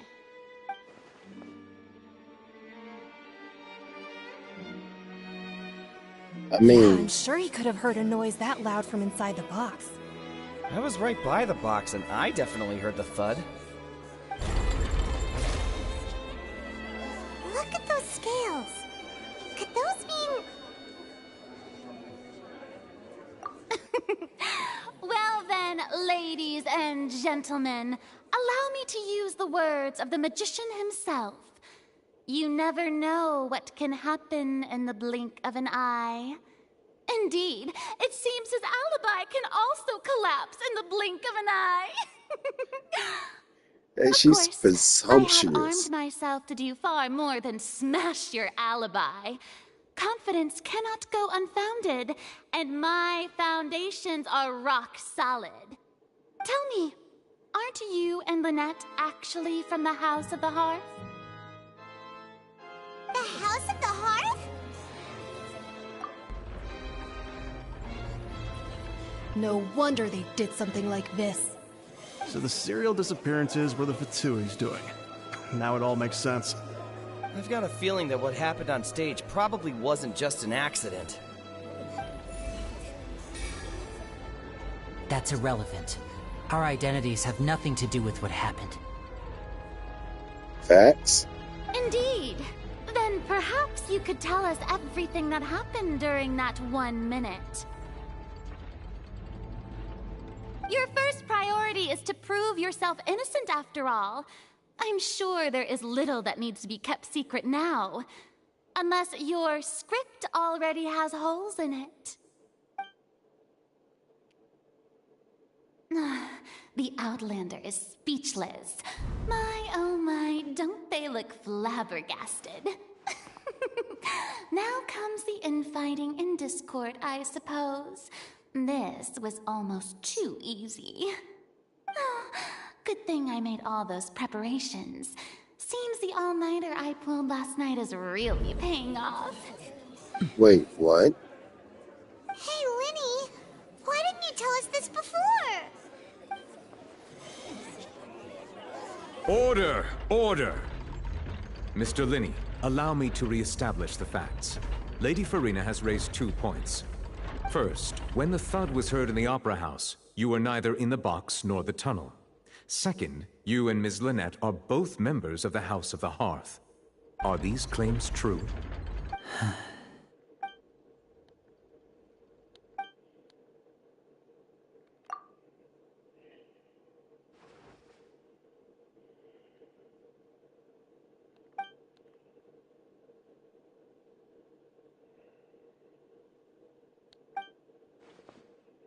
Please answer my question, Mr. Linney. I'm sorry. Yes, they're true, you're... I knew it! Well, that's it. We might as well move on to the sentencing already. What should we do now? Granted.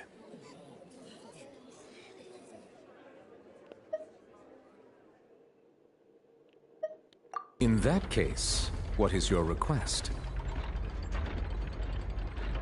Is that really necessary? They're already... The defendant deceived their own attorneys. What is there left to— Order! Order, I say! Your request is reasonable, and we shall adjourn. This trial will reconvene in 1 hour. So you would stick to Mr. Linney's defense even after knowing what you do now? You certainly have more professionalism than I thought. In that case, my dear audience, let's allow the joy of victory to steep for a little while. God, I want to scrabble her.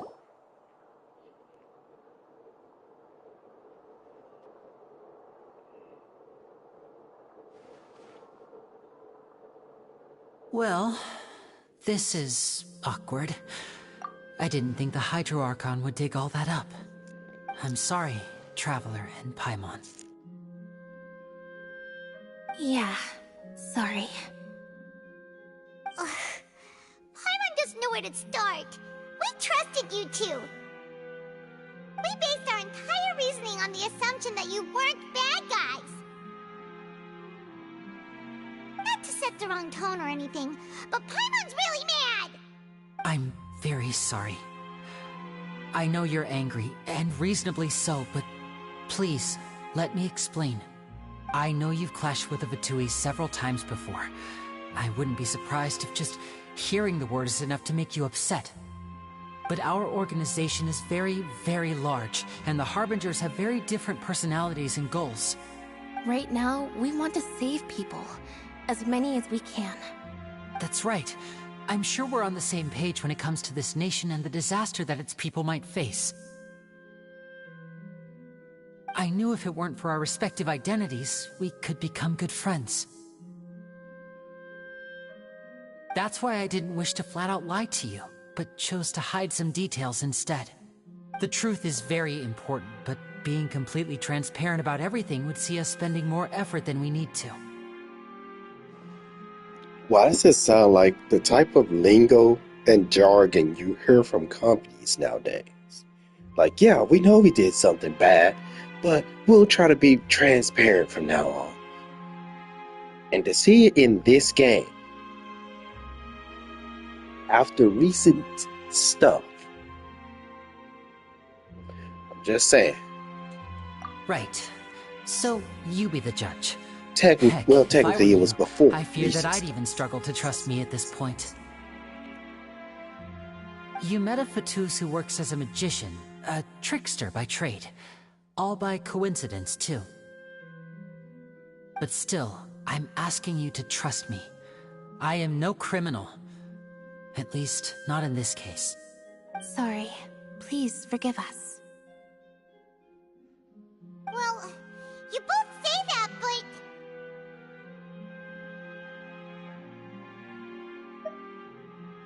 Right. Let's hear your answer first, and no lies now! Of course. I'll answer any question you ask.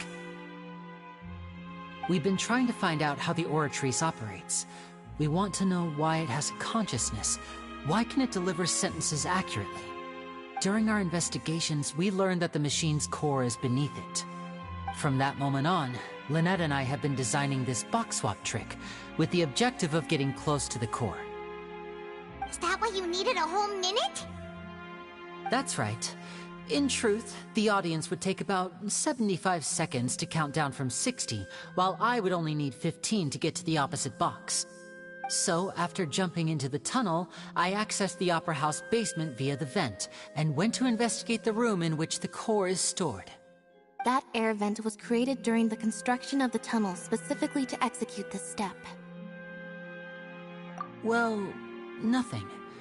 As soon as I reached that room and was about to investigate, I heard someone's voice. Which should have been impossible, of course. I was quite certain that I was the only one in the room. That voice seemed to recognize me and tried to speak to me. I chose to err on the side of caution and retreated the way I came.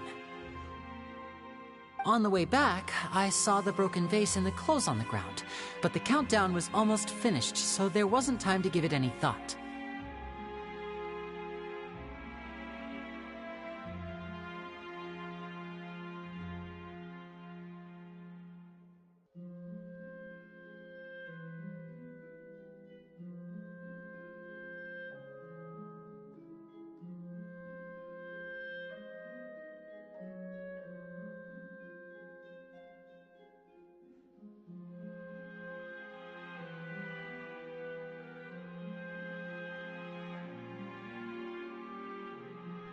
After that, the homicide occurred just as you saw.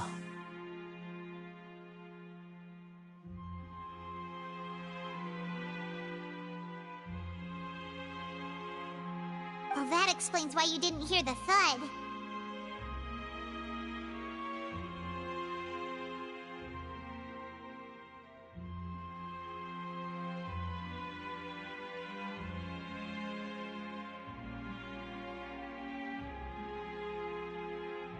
Because of that prophecy I told you about, of course.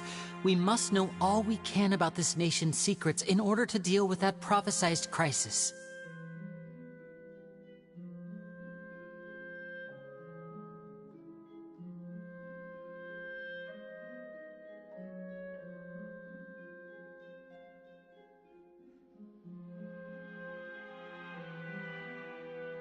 That's the only way we can save everyone.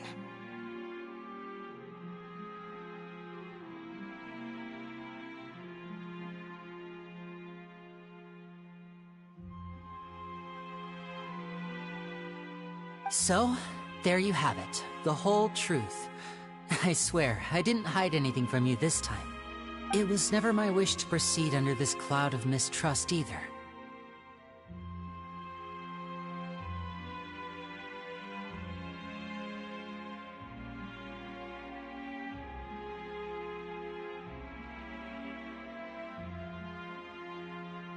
But, like I said earlier, you can be the judge. If you want to leave because you don't trust the Fatui, there's nothing I can do to stop you. Well, Traveler, you decide. Paimon will follow your lead however you choose.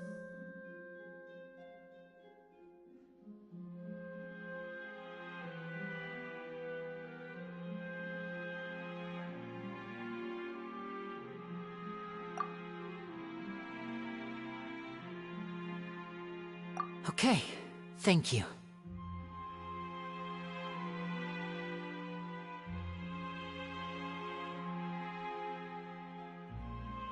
Thanks for giving us a chance.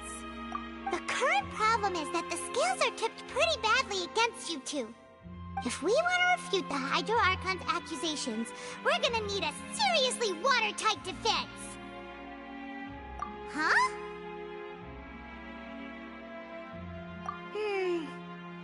Oh, Paimon thinks she gets what you mean.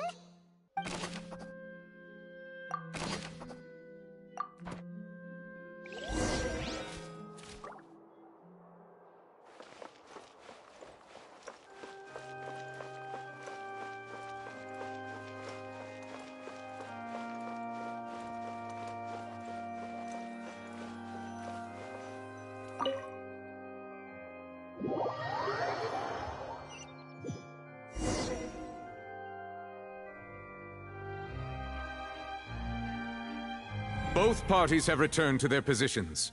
Let us continue the trial. When last we left off, Mr. Linney acknowledged the new evidence presented by Lady Farina as fact.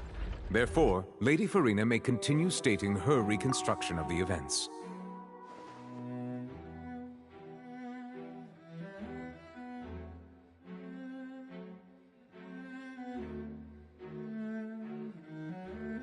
Ugh, that took long enough.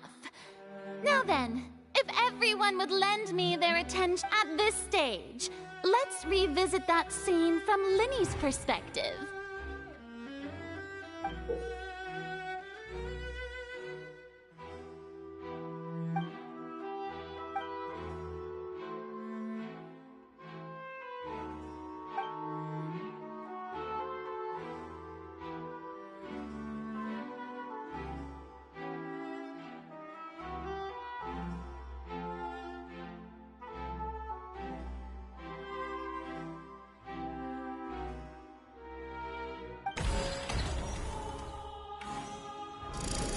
Countdown began, he entered the tunnel.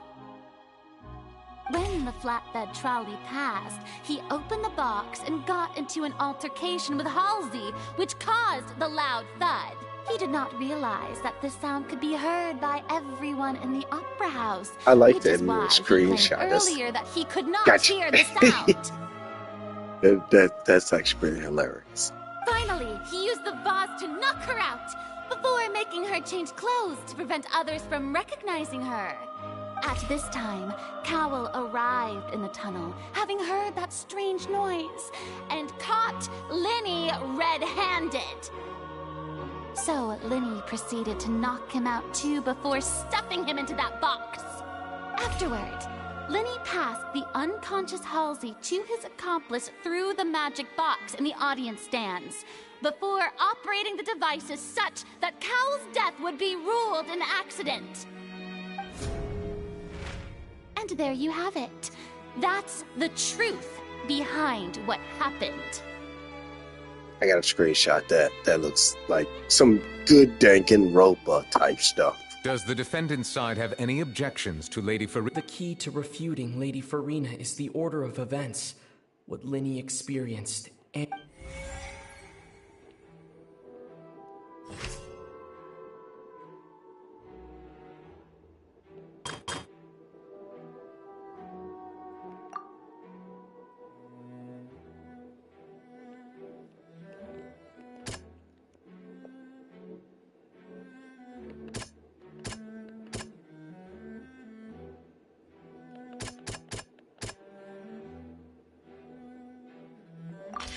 According to Linny, he left via the vent after entering the tunnel. He couldn't have had that altercation with Halsey.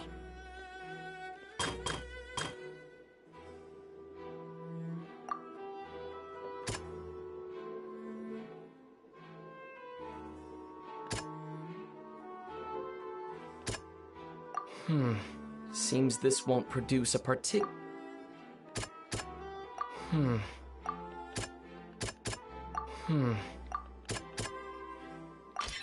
Linny went to the room that contains the Oratrice's core.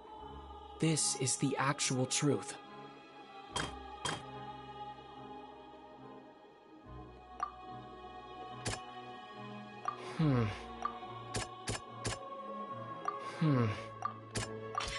Linny did not take part in the underground altercation. He only witnessed traces of the aftermath. Attention! This Detective Paimon has something to say! No way. When the countdown started, Linny did indeed go into the tunnel. But he immediately used a vent to access the Opera House basement, which is where the underground core of the Oratrice is stored. Once he reached that area, he heard a voice in what should have been an empty room. Since he felt something was amiss, he returned immediately.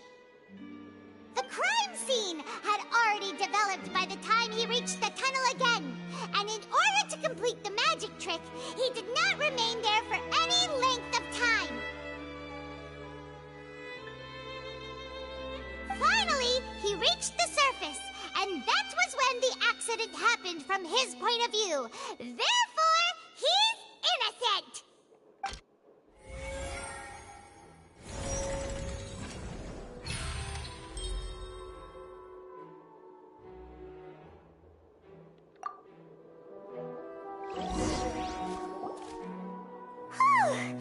Paimon did it! Paimon actually managed to say all that! Wasn't it awesome? In other words, you believe that he knew nothing of the incident? That's right! My reasoning?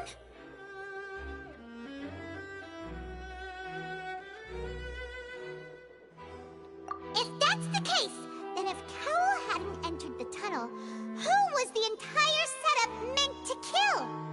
Assuming that what you say is true, Linny only needed to kidnap the young girl to cause a new disappearance case. What would the point of killing someone on stage be? Oh, they have a point. That's right, you tell him! And that's why they're partners of mine.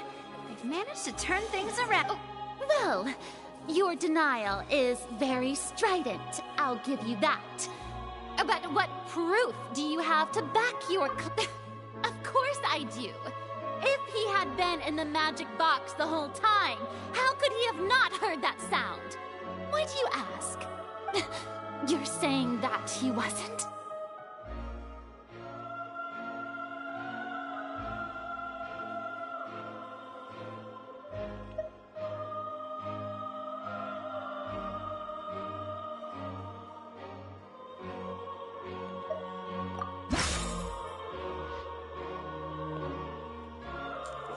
Wait, what?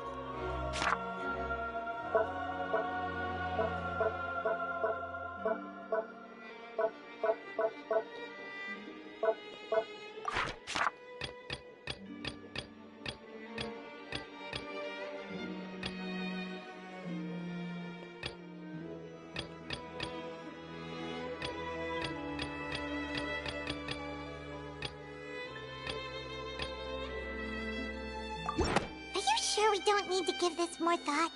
Paimon thinks there's something on.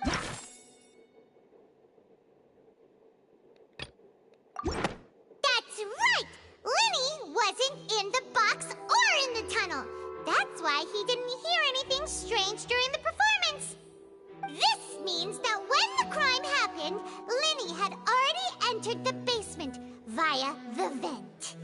The same clue you used to disprove his alibi has now become the best proof! How do you like that? Well played. To think you'd use such logic. Well then, if it wasn't Lenny who committed the crimes, then who was it?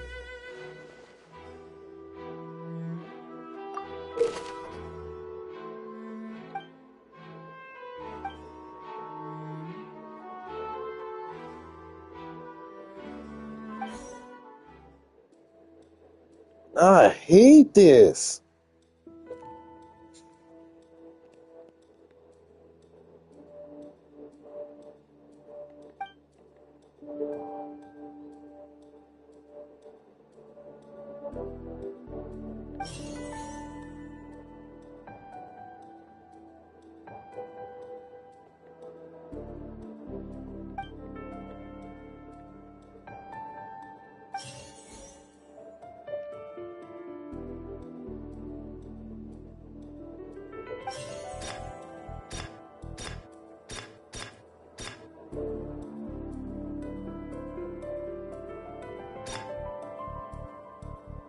Could there have been a third person involved?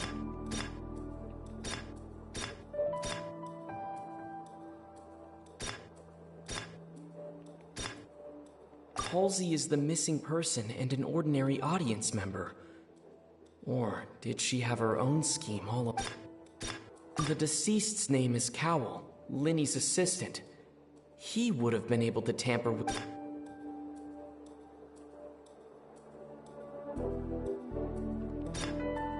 Halsey is the missing person.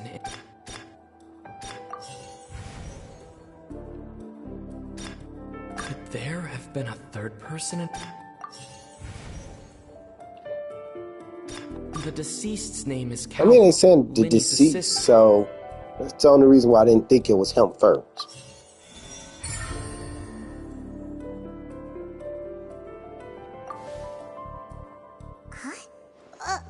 That can't be right. Are you saying... The killer was, in fact, Cowell! Oh, is that... What I must do next is recreate the truth. What Cowell did, and how he went from would-be perpetrator to...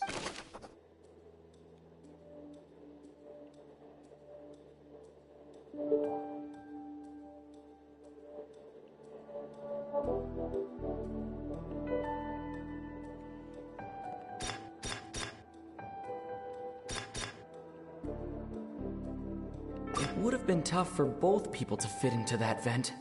They would likely have bumped into Lenny as well.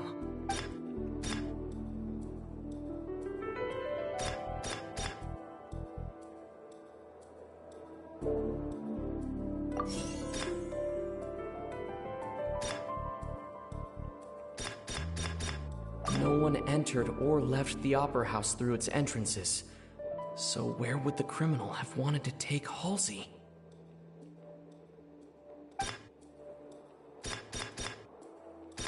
It would have been tough for both people.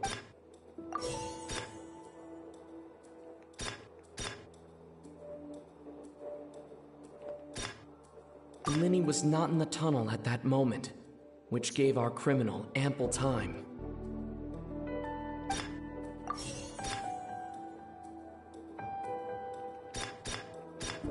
The deceased's name is Cowell, Linny's...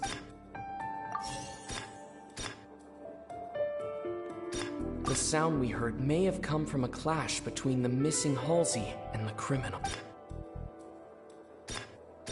No one entered or left the Opera House through its entrances. So where would the criminal have wanted to take? Halsey's clothing was in the tunnel, so there must have been some fear that she would attract attention.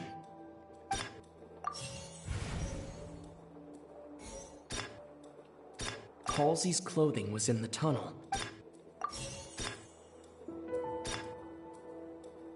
No one entered or left the... It would have been tough for both people.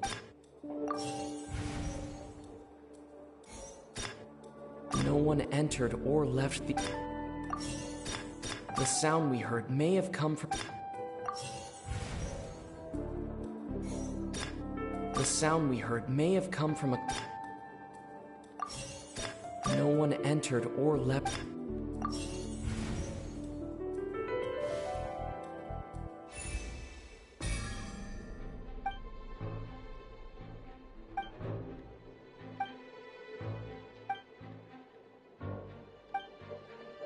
What's wrong, Traveler? Are you still having trouble figuring things out? I see how it is. Look, since we're at a dead end, why not consider it? Just like the trick as it transpired, the end result must have been utterly different from the magician's initial... If only we knew how Halsey... Well, that would be nice, but the tunnel only has 3 exits. And it's not like this is a magic trick where you can just make a real live person disappear. You know... Excuse my interruption.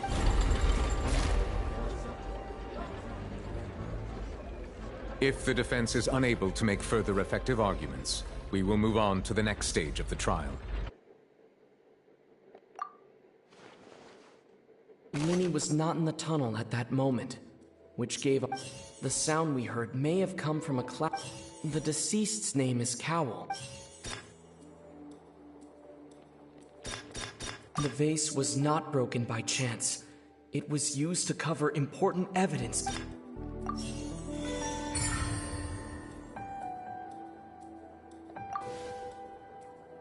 Oh, Paimon gets it! It all comes together if Halsey disappeared instead of being kidnapped. Lynette escaped from the water tank, vanishing gradually and leaving only clothes behind. If there's a similar method where a person could be transformed into water... Oh, just a moment, please. I do hope you know how preposterous... How could a person ever be transformed into water? This is reality. Must we really? I should think that of anyone. Your magic tricks are ultimately just illusions and misdirection. But Halsey's disappearance is very... Even so, I trust the travel. The truth must be out there somewhere. Perhaps some new line of reasoning may open if we try to gather all the focal points that don't make sense. Since Cal was the deceased, we haven't placed much attention on him. But given that we aren't making much progress with the case, it wouldn't hurt to have a look at his belongings, would it? People really do come up with all sorts of harebrained schemes when at the end of their rope. The way I see it, your suggestion that we broaden the scope of our investigation is nothing but a tactic for stalling the trial. Nevertheless, I believe that this is a reasonable request on the part of an attorney. Since the trial does indeed appear to be at an impasse, I believe that additional evidence may help us make more... Guards, please step into the lounge and examine the personal effects of... We are still examining the items, but we have already made critical progress that we feel must be shared with everyone post-haste. We discovered several test tubes of fluid within Cowell's baggage. each labeled separately. The notebook in his backpack claims that these fluids are water from the primordial sea. The primordial sea? The note's contents also indicate that Cowell belonged to an organization that sells illegal drugs and that he had an accomplice. The notebook has many entries concerning safe usage of these fluids, in which the keyword dissolve appears many times. One of these tubes was labeled Opera Epiclese, along with yesterday's date. It is empty. The notes also state that these dissolution properties work exclusively on people from Fontaine. It's likely that Halsey was chosen as some sort of test subject. As such, we believe that the defense's hypothesis is, in fact, supported by sufficient evidence. You've got to be kidding! People dissolving into water? Could something so ridiculous actually be true? Wait a moment. This reminds me of a certain prophecy, but it's just a coincidence, isn't it? Huh. If people can become water, does that mean that the water tank's real use was as a means to hide water stains? And if Cowell was targeting that girl... Wait just a minute. Could that mean... You two, with me, quick! Demoiselle, wait! What about your partner? Let's go. Order! Order! It is undeniable that further examination of the deceased's personal effects has yielded some surprising results. But we cannot yet verify the... Still, let us assume that these clues are indeed authentic, albeit with the understanding that Ms. Halsey has yet to be found. Guards, please continue examining the items along these lines. Mr. Linney, it appears your hypothesis is supported by the evidence, so please continue speaking. Of course. Thank you, Your Honor. If we uphold this hypothesis, I believe that many of this case's seemingly unrelated clues can be connected together. Right! Like the metal hook! That one didn't make sense at all. Let's think about this. Cowell's methods must have something to do with that water from the primordial sea.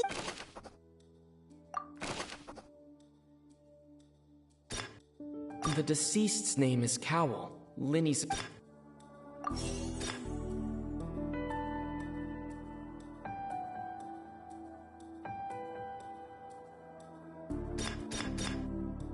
Lynette was in the magic box on stage the entire time.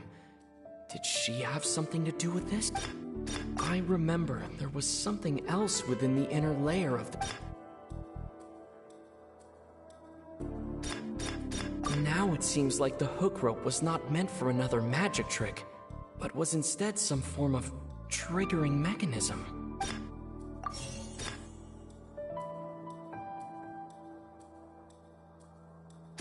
The water from the primordial sea should already have been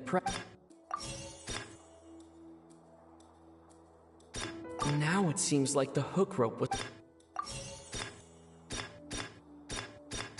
The rope that held the water tank up. Lynette was in the magic box on stage the entire time. Did she have something to do with this? I remember there was something...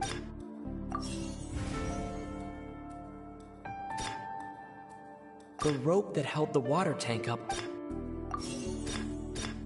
I remember there was...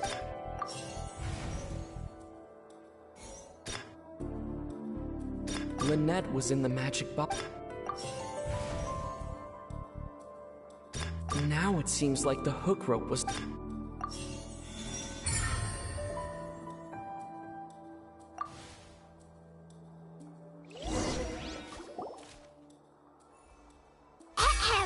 It's Ace Detective Paimon's time to shine again! In the original plan, Cowell would tamper with the water tank rope and the number selector securing his target. When the magic box containing Halsey was lowered, the metal hook would retract gradually and pierce the balloon at the top of the box. When the balloon attached to the box popped, the water from the primordial seed inside it would pour down and dissolve Halsey. Afterward, Cowell would enter the tunnel and break the flower vase to conceal the water inside the tunnel, with the remaining evidence being covered up by the water tank on stage. But he encountered something unexpected in the tunnel and wound up being fatally hit by the same water water tank he meant to use to cover his tracks. Huh. That does make sense. That actually links together a lot of the more confusing pieces of evidence.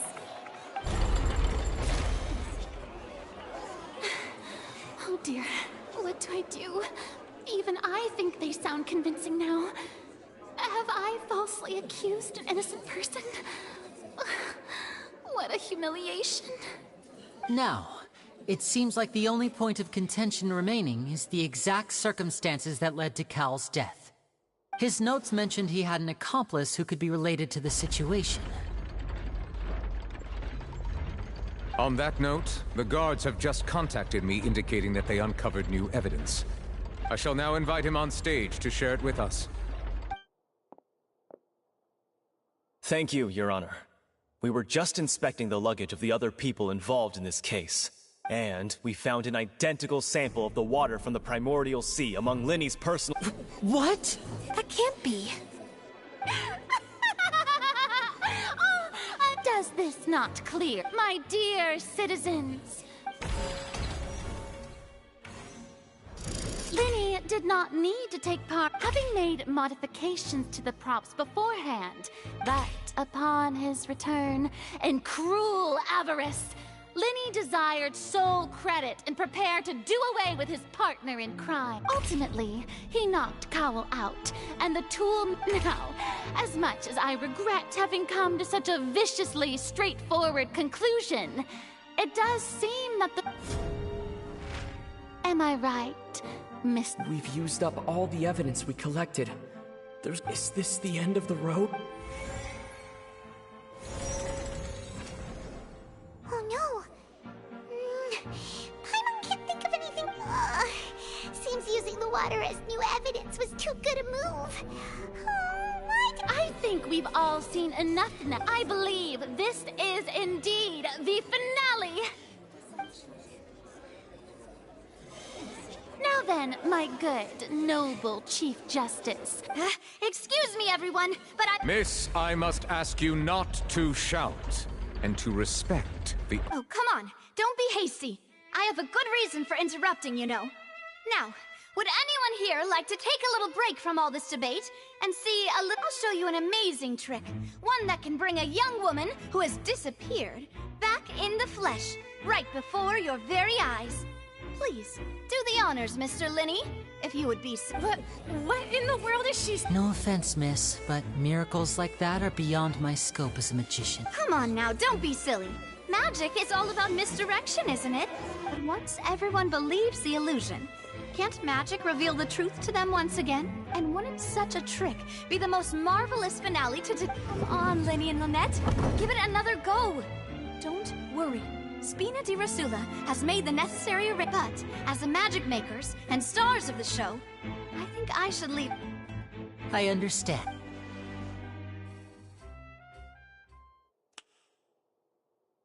And voila!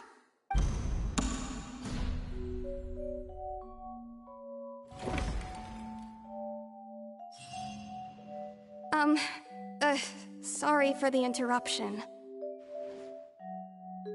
Wait, isn't that Halsey? So, the whole thing about people... To be clear, I'm only here because this person told me that if I testified, the merit of doing so would lessen my sentence. I was hiding outside this room listening to the proceedings because I was afraid that I would be the one put on trial. I was just feeling happy that no one had noticed me. And then, before I knew it, she caught me. That'll teach you to underestimate us three. Where should I begin? I'm sorry. I'm the one who killed Cowell. I admit it. What? Why? Firstly, my name isn't Halsey. It's Lillian, and I'm originally from Mondstadt. What? I heard that Linny's show was gonna be a real thriller, but I missed the chance to buy a ticket, so I stole one. That's how I make a living. I steal stuff here and there. And I'd never been caught before. But I was noticed at the harbor a few days ago, and I barely got away. Linny was the one who caught me in the act. Hey, no wonder you look I thought she looked familiar. So you were the thief. didn't even mention that you were pretty skilled. Well, and I thought that would have been the end of it, but then the number selector chose me. He even mentioned the Fortress of Meripede. That's a prison, isn't it? So you can imagine how shocked I was. I thought he was onto me for sure. So I played along with the show while looking for an opening to flee. But then I got water poured on me for no reason, and then someone jumped into the tunnel to nab me. I wasn't going to take that lying down, so I knocked him out and stuffed him into the box. There was nowhere to run from there, though, so I had to change my clothes and hide in a box containing performance costumes. I slipped out after the first guard arrived at the scene and continued hiding inside the opera house. Can a person even hide in there? But I swear, I didn't know that the water tank would fall down. Really, I swear it. Had I known that, I wouldn't have put him in the magic box.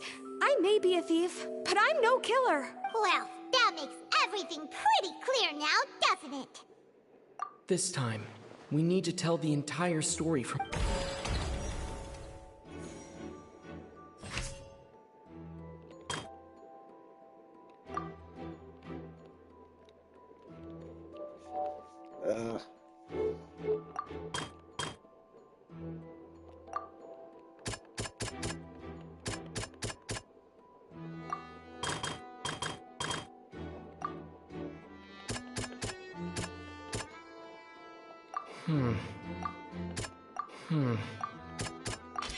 The strange...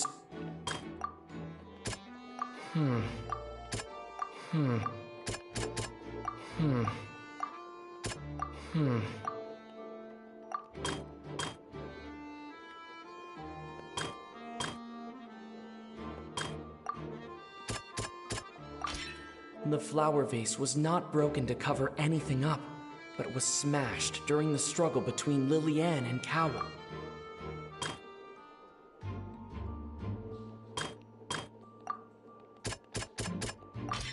Lillian was afraid that she... And it's Ace Detective! Having been selected out of the blue, Lillian panicked. Her panic only intensified after she entered the tunnel and had water poured on her head. So she kicked the door open, producing the thud we all heard. Hearing the commotion, Cowell leapt into the tunnel, only to discover that Lillian had not dissolved. He did not know that Lillian was not from Fontaine, but was a thief who made her way in by mistakenly believing that the water from the primordial sea needed time to take effect. He tried to force Lillian back into the box. The two broke the flower vase during the struggle, but Lillian came out on top, knocking Cowell out and putting him in the box. With no way of escaping, she changed her clothes and hid in the costume trunk until the performance ended.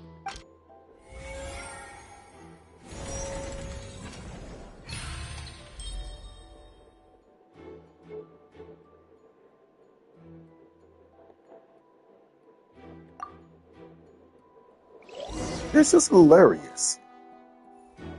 She knew that she would have to go through guard inspection if she tried to leave afterward. So, she has been trapped in the opera house. She had already become desperately hungry by the time we were chatting over macarons. So, she swiped 2 of them right under our noses. Talk about a sneaky thief. At this point, all the events that happened in the tunnel have now come to light. Ah, so that's the... Bravo! Now then, Lady Farina, do you... Please answer the question, Lady Farina. Also, if I may add, the trial has not yet ended. As such, I request that the prosecution not leave the room before the proceedings have concluded. What, are you reading my mind now? No. She's throwing a I have tantrum. no further arguments. I admit defeat. But really, could you at least have left me with some dignity? Wow, look at that! She's like a deflated balloon now! If there are no objections, then as the Chief Justice of Fontaine, I shall once again repeat the full The actual perpetrator of the serial disappearances, Cowl, selected his next victim from the audience reservation list. With some modifications to the selector, he could ensure that the pre-selected young woman would be chosen. To cover up any evidence while committing the deed, Cowl thought of allowing the water tank to fall, which would conceal the water left behind after the... He also tampered with the rope suspending the water tank, using the fireworks at the end of the performance to cause the tank to drop and hide the watermarks. He poured the water from the primordial sea into a balloon during the preparation of the magic box and stuck it to the box's lid. Finally, he passed the prepared hook on a rope through the gap in the magic box's door when bringing the young woman to said box.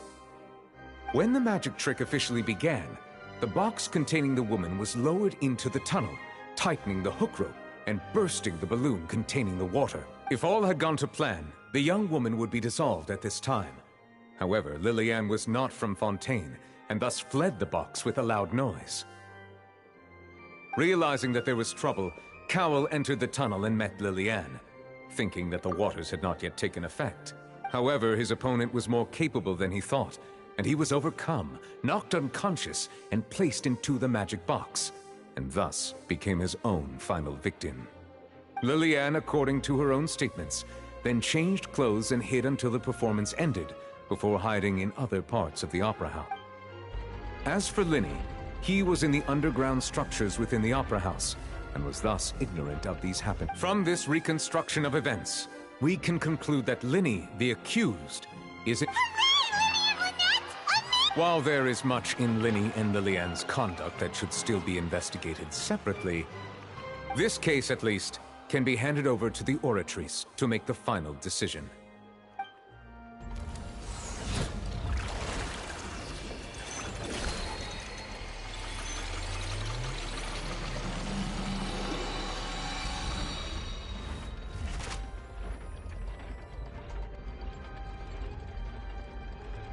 As such, Linny and Lynette are officially declared not guilty.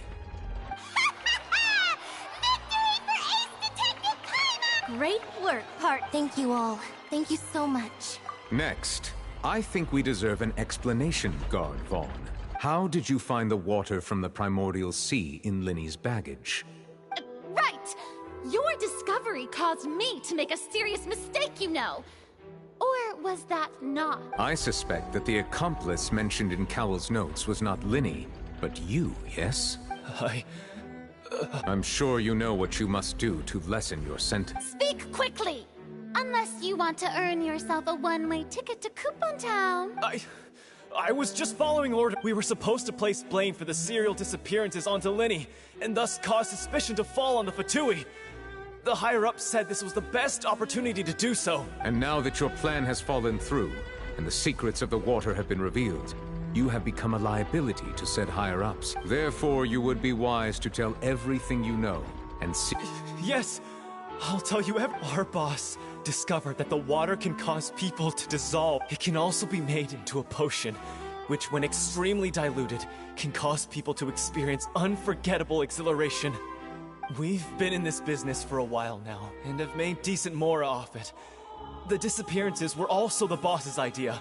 I mean, this is the boss we're talking about. The...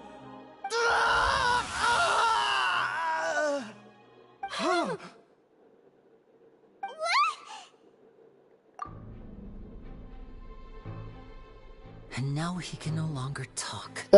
He got wet. Ruthlessness. I shouldn't have expected any... An outrageous act. All present, please submit to inspection immediately.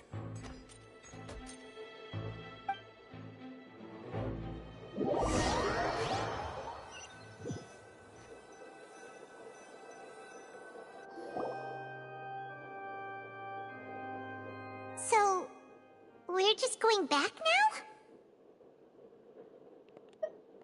That's true.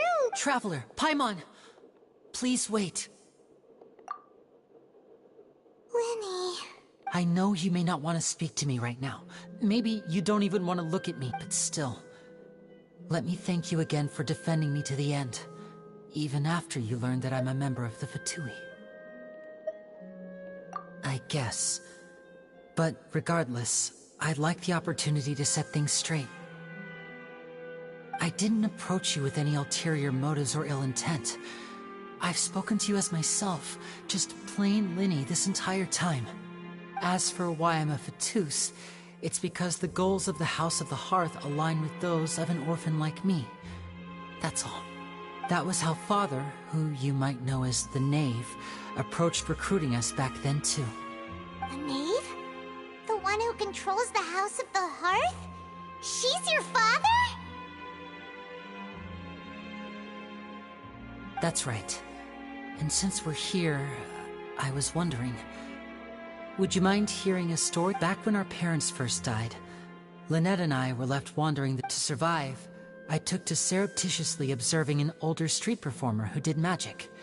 It took me several days to figure out how he pulled off his amazing trick. I took my sister through several streets until we found a crowded corner, and we began to perform magic tricks. To my surprise, we proved to be pretty popular, and we could at least stop worrying about where our next meal would come from for a time.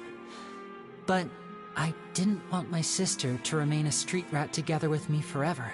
Before long, an aristocrat came to me and claimed that he wished to take us in after watching my performances. So you went from orphans to nobility just like that? That was how we felt at first too. As if fate was on our side and we could say goodbye to those painful days. But I gradually discovered that while we were called foster children, he was really after my talent for magic trick. He would constantly take me to all sorts of banquets to garner attention, which he would then use to expand his social circles. That doesn't seem too bad either. Better than roaming. It took a while for me to realize just how dark his heart really was. After one particular performance at a banquet, I discovered that Lynette was not on the same return vehicle as me. I waited a long time after we returned home, but she did not come back. I went to that noble's bedroom and asked him about her whereabouts. The answer he gave me was, she caught the eye of the most eminent person at the banquet, so I sent her over as a gift. I mean, you'll be able to perform your magic regardless of who your assistant is, yes? Oh no. But wouldn't Fontaine's laws deal with such people? As far as outsiders are concerned, this is a relationship akin to adoption or foster care. And they have their ways of escaping the eye of the law. I managed to ferret out the location of the mansion of that so-called eminent person and hurried through the night. But by the time I leaped over the walls, avoided the guard, all I saw was the moonlit ground covered in blood. And the Knave standing there in the darkness. So, she'd already taken care of that guy. That's right. She had rescued my sister before she could come to any harm, and had even discovered several girls hidden in a basement, all of them orphans. Father, I mean, the Knave, might have seen something in me, and so she made me an offer. The House of the Hearth welcomes you, for your interests align with ours.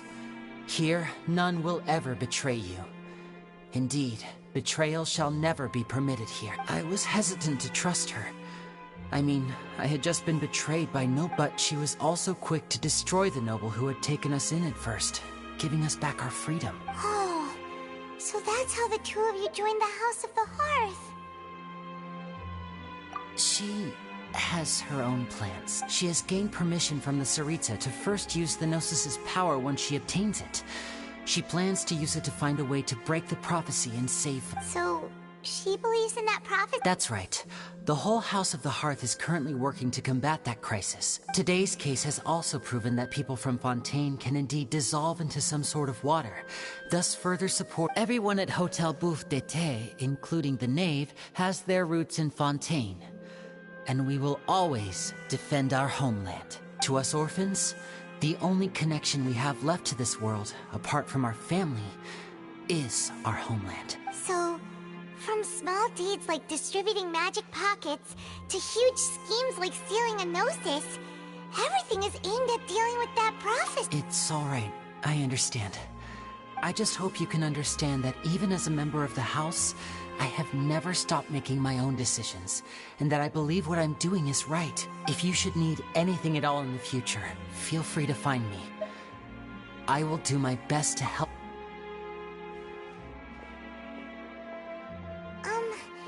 Bye, Linny.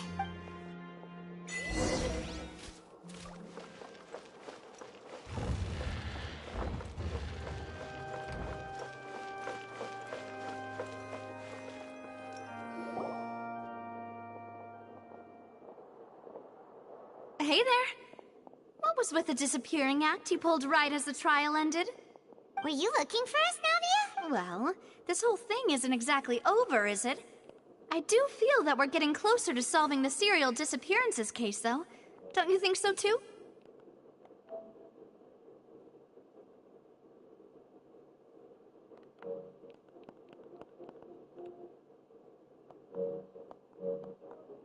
Huh? What's wrong, my dear partner?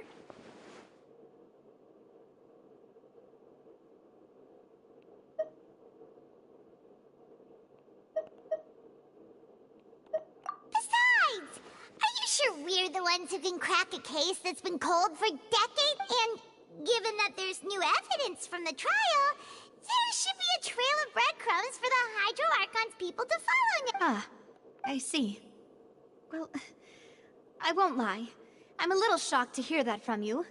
But I suppose you are just travelers who have only arrived in Fontaine. Sorry. I might have been too presumptuous. Don't say that, Navia. Aw, and we were having so much fun investigating with you, too. It was like having new waters flowing into a stagnant mire, causing new hope to spring forth, and the reflection in the murk to become sorry about that. I'm a bit prone to nostalgia. Don't mind me. Wait, shall we have a farewell meal? You know, to commemorate our... Huh? Do we really need to get that formal? Well, I'd just like to have a proper ending to every important Anyway, it would just be a meal, so it shouldn't take up too much of your time. You don't have to twist Paimon's arm. If Boss Navia's treating, count Paimon in! Oh, wonderful. In that case, why don't we return to the Court of Fontaine and head to the Hotel de Boer? All right, then. Let's have our farewell...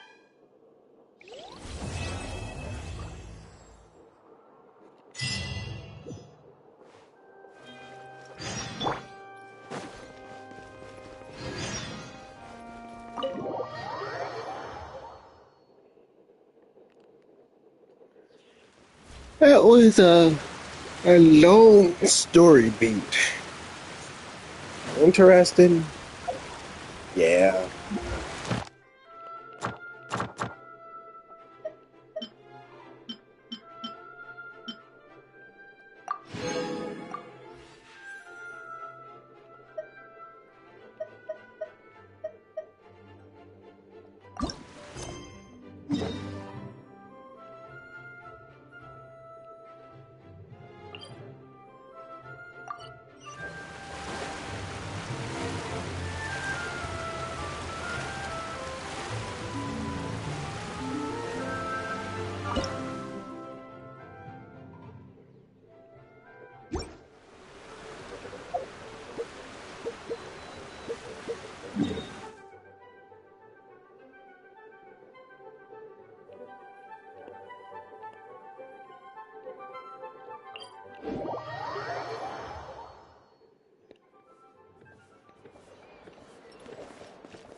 Keep up.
Ignorant and There is no escape!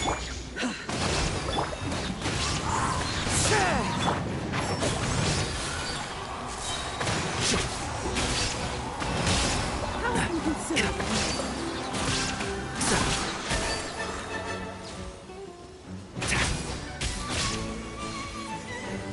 Let my magic begin! Hold the line! Into the wind. I hear everything!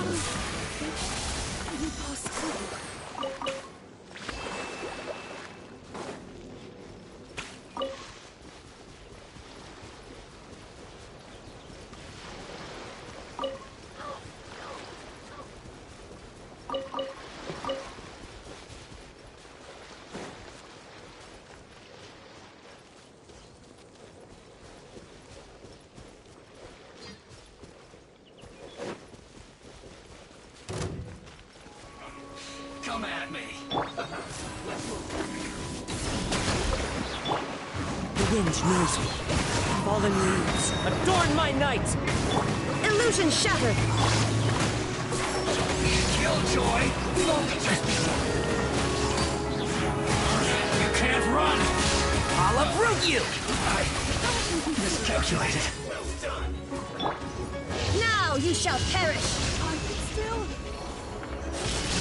Hurry up!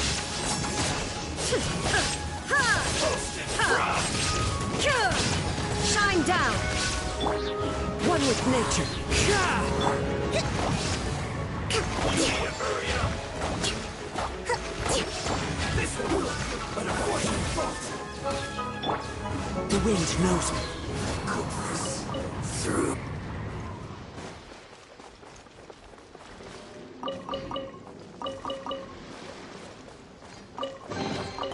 Who says there aren't benefits to a life of wandering?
Ticket.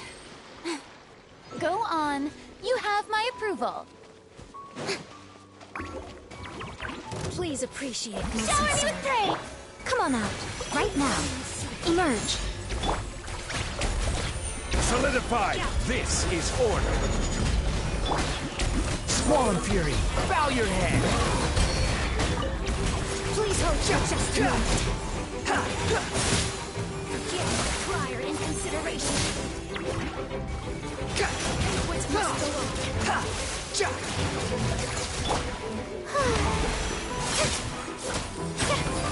How brilliant! Right here, right now, right here. Stabilize! The banquet is nearing its end.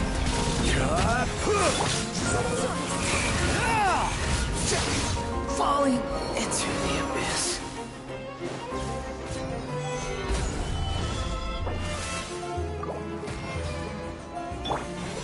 What must go on? Let the world come alive! Emerge. Right now. Right here.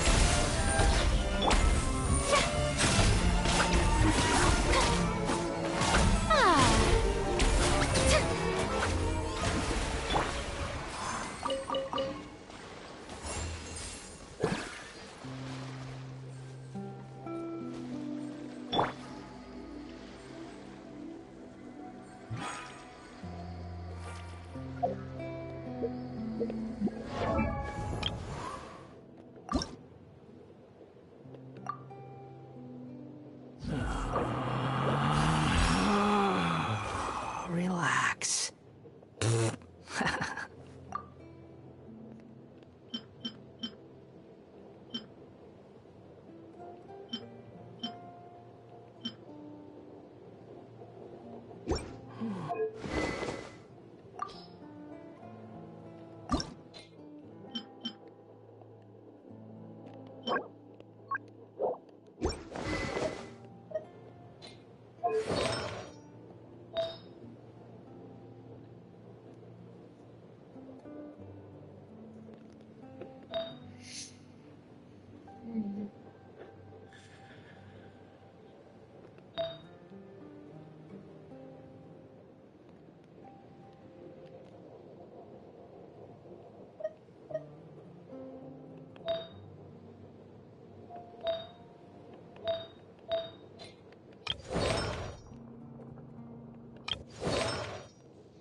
unsolicited, and all the more valuable for it.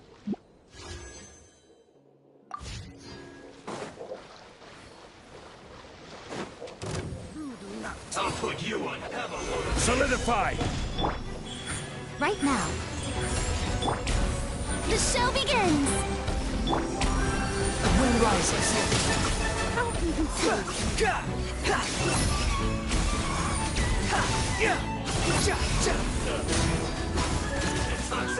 Right here. Emerge. Right here. Gather! Order guide you. A sight to behold. Emerge. Right here. Right now. Swarm Fury!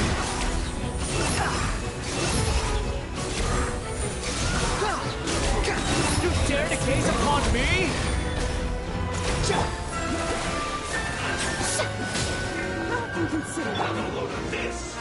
Solidify!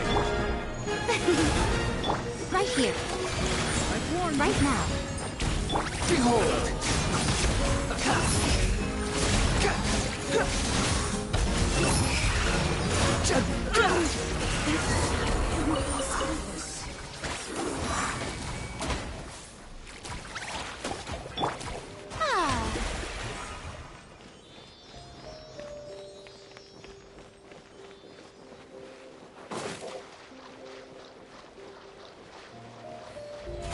How brilliant!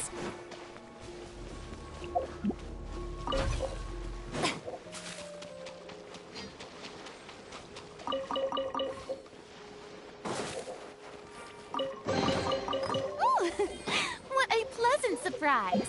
Truly an extra slice of joy. Yeah!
Right now. Right here.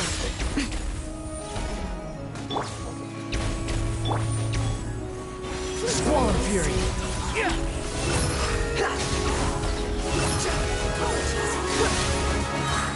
Bow your head! Please hold for just a moment. Forgive my prior inconsideration. Solidify! The banquet must Emerge. go on. Right here. May I present? Behold!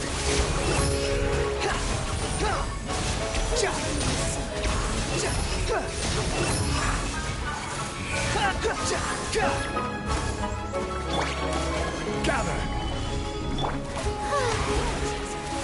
The show begins! I will have order! Emerge.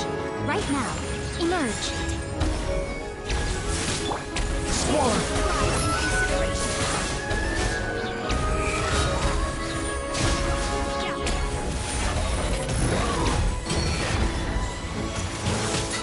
Know your place! Solidify! Right now. Emerge.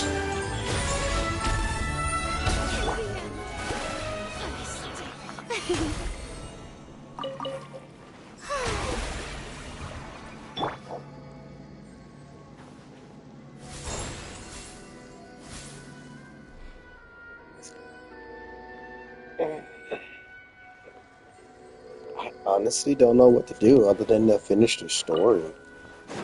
mean, I know I should be building on characters, but honestly, there's like it's no in-game or PvP, so there's really no real reason to do it. And what's the name of it? The Abyss is just flex, but I don't do that. Like, matter of fact, what is the Abyss? Oops, I forgot you can do that now. One time.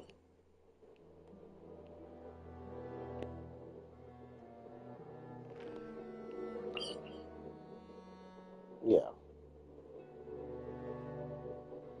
Critical rate, critical damage. Yeah, I don't do the Abyss.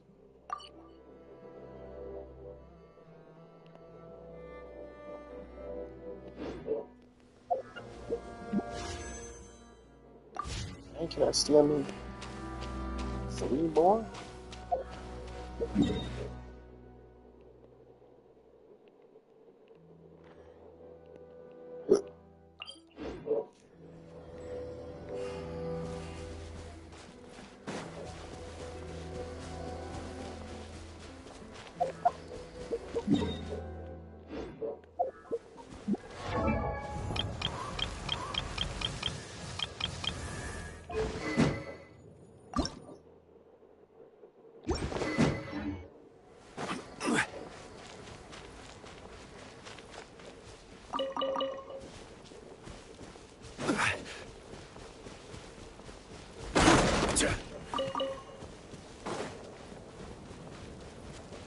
Please appreciate my Stabilize. Right now. The banquet must go on. The wind rises.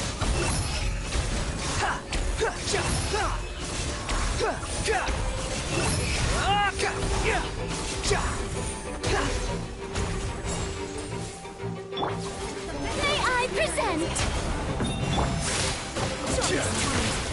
Gather. Behold. Banquet must go on.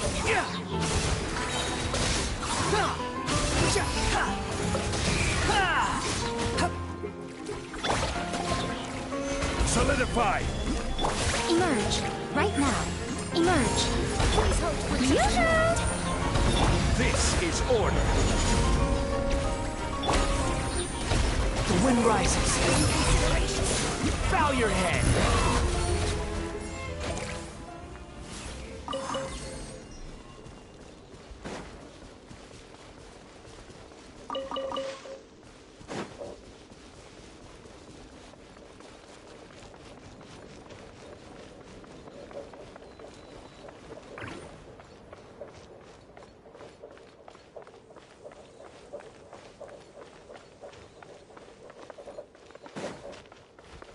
You'll get frostbite. Flash frost. Another problem. Use this first. You're not going there.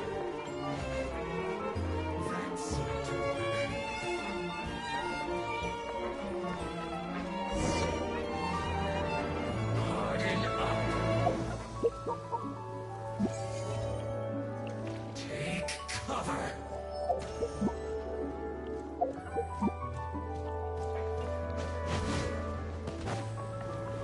Now you're not going anywhere. Use this first.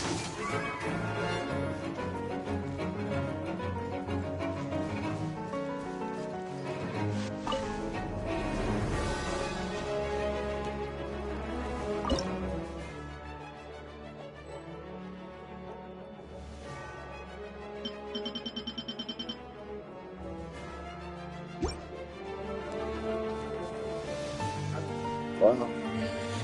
That's been long enough. I will be back to this in about an hour. But for now, I need to take a break. Yeah.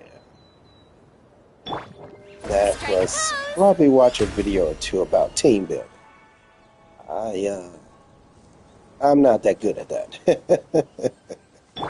as you can see. Why isn't his health going back up?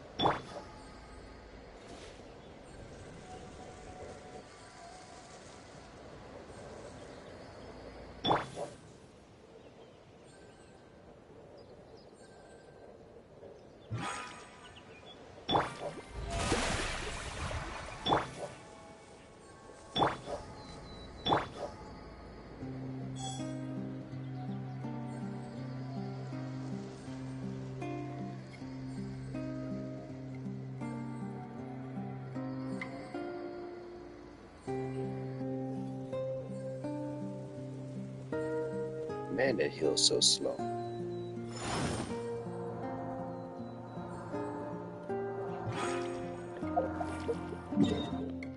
No, wrong thing. What's the rate on that?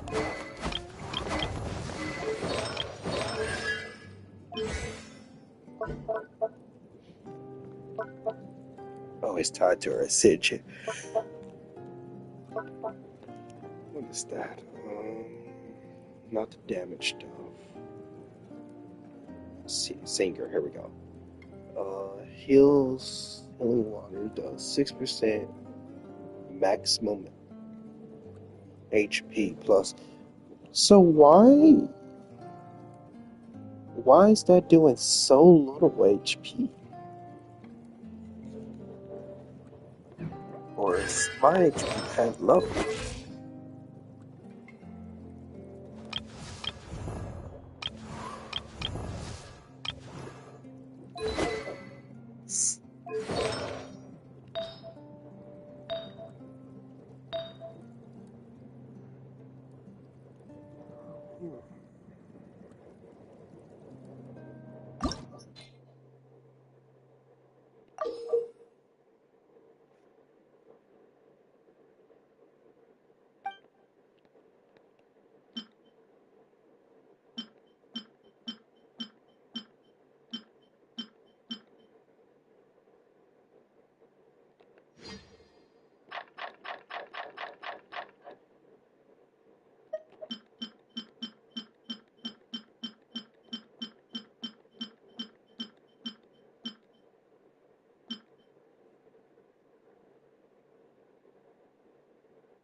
I'll scout ahead.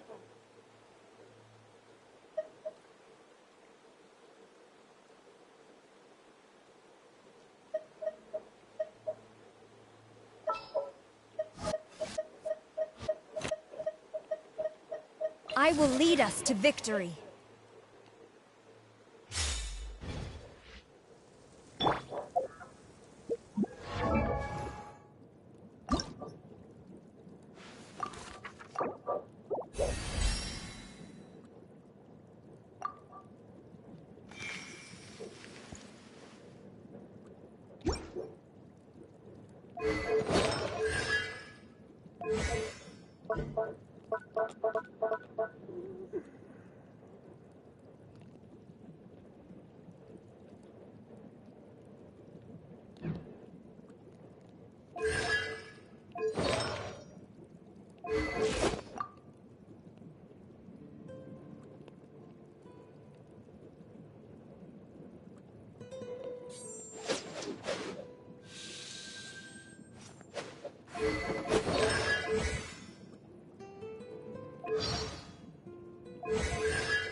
There is a cause that I seek to champion, yet few in Liyue share my aspiration. This I have known for a long time, for it is a path I have walked for many years.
Frostbite.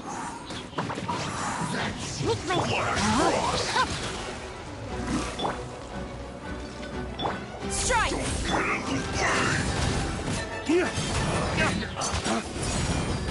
Freshness preserved.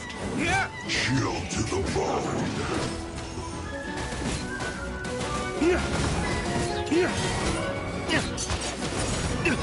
You will pay for that.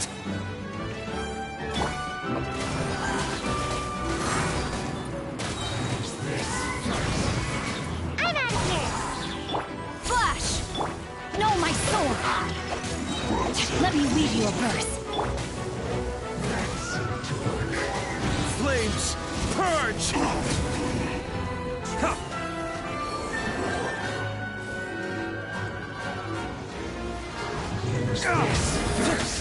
My flame has been extinguished.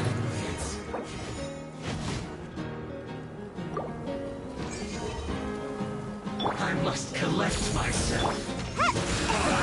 That all you got? Body and mind. Must counterattack. You can't run. Well, neither can I. Get it together. Looks like I went too far. Can't touch me! Quiver!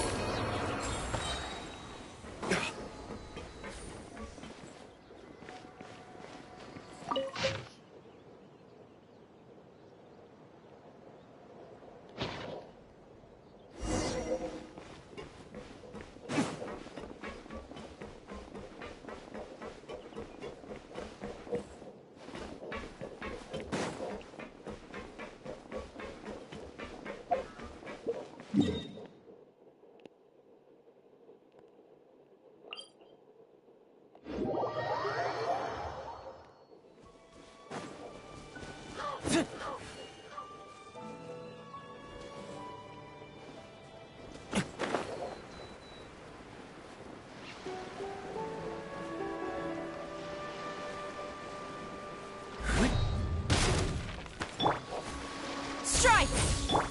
Rain outlines your fate. Did I scare you?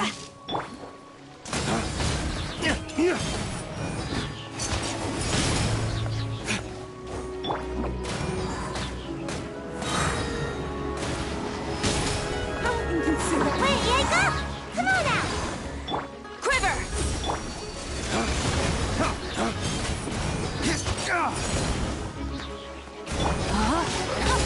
Did I scare you? Witness the power of Gugwa.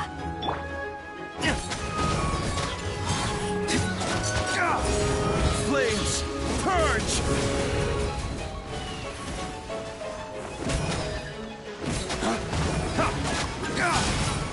How inconsiderate. I can still... Let me try.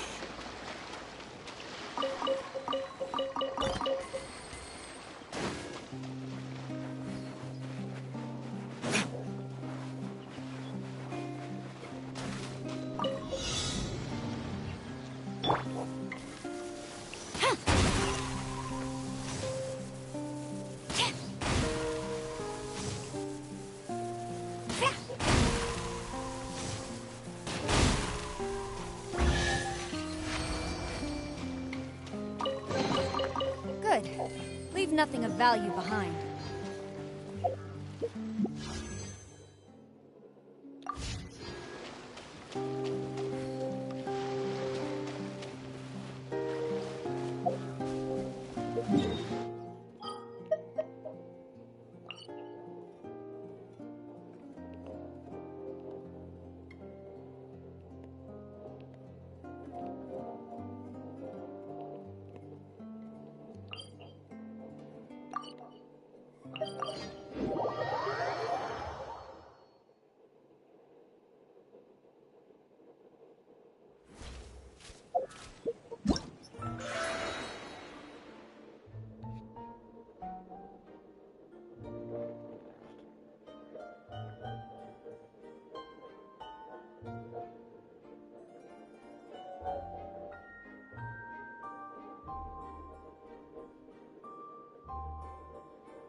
Excellent.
I came here several times with my father when I was little, but stopped eating here as often after growing up. I hope the— Oh, don't worry! We haven't eaten at a hotel like this in a while. Paimon's getting excited already! In that case, I'll go order for us first. Please wait here a moment.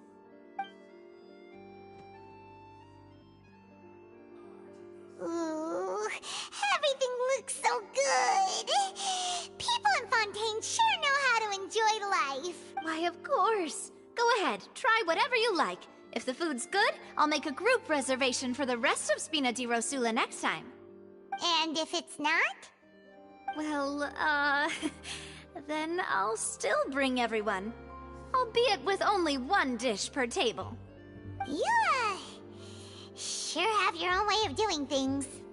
Oh, we called this a farewell meal, but we could also treat it like a victory feast, right? We did— Oh, true. Very true. In that case, boss, we'll have another 2 dishes. Huh? Paimon didn't mean that you had to order even more food.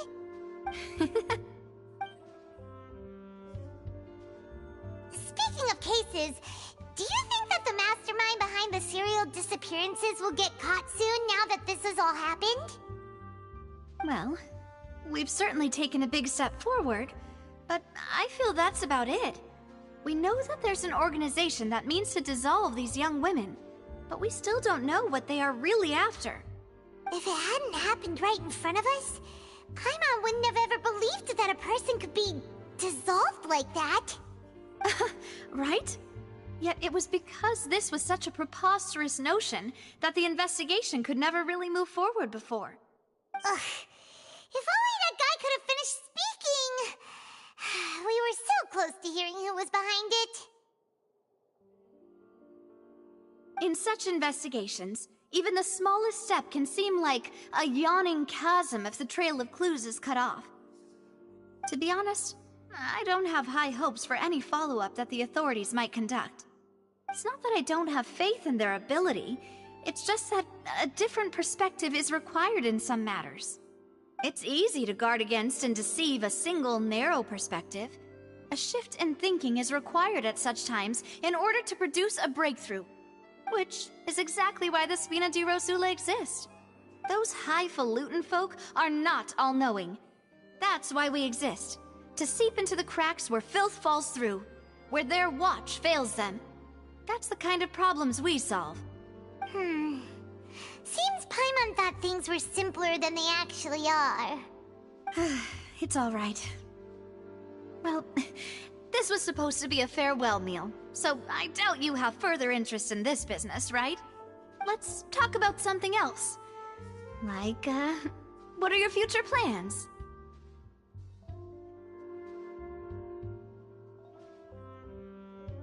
That's true. We didn't have a chance to speak to her after the trial ended.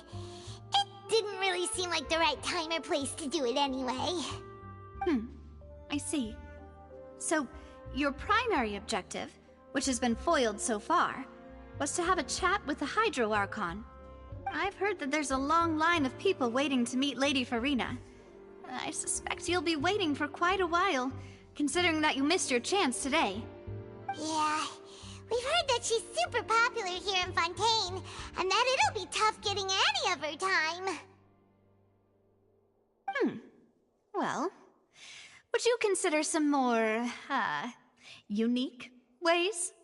Perhaps even methods of... Guess that's Spina di Rosula's boss for you. Chock full of sketchy ideas. Well, what did you have in mind? Well, one way would be to infiltrate a performance troupe at the Opera House, only to abandon your act at the play's climax and ask to speak to her after the performance. I'm sure Lady Farina would be eager to see the ending, and would agree in order to finish watching the play. Don't you think? Could you suggest something a little more practical? This plan seems pretty hard to pull off. We'd have to go learn how to act, and acting's All right, here's another. Find a way to conceal yourselves under her bed. Then wake her up in the dead of night and demand answers. That's Don't called let her go stalking. back to sleep until she answers all your questions. I can personally testify that this one works. When I'm sleepy, I'll do anything as long as I can finally get some sleep. And I would agree with that. That might work, but that's not really the problem. The problem is we don't want to get ourselves arrested. Valid point. I overlooked that part. I was just thinking about leveraging a person's desire for sleep. All right, no more joking around. You did defeat her in court, clearing citizens of hers from false accusations. False accusations she had nearly upheld personally. I imagine that she feels quite ashamed about the whole thing.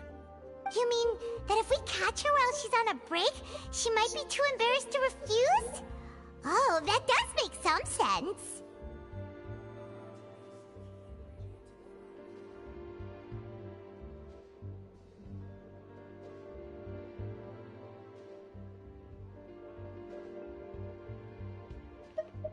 Why don't we give it a try after this meal? You know, strike while the iron is hot and all. Huh? Paimon, did you drink my Fanta? Was this your thing?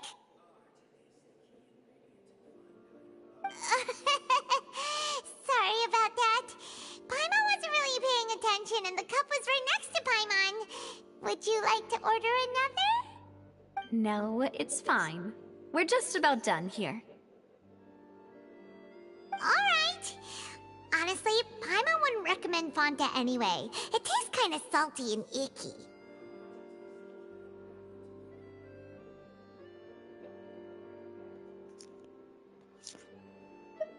Is that so? Huh. Well, in that case, we'll have to blacklist the Fanta here then. If we're all finished eating, then I'll... Yeah, we're...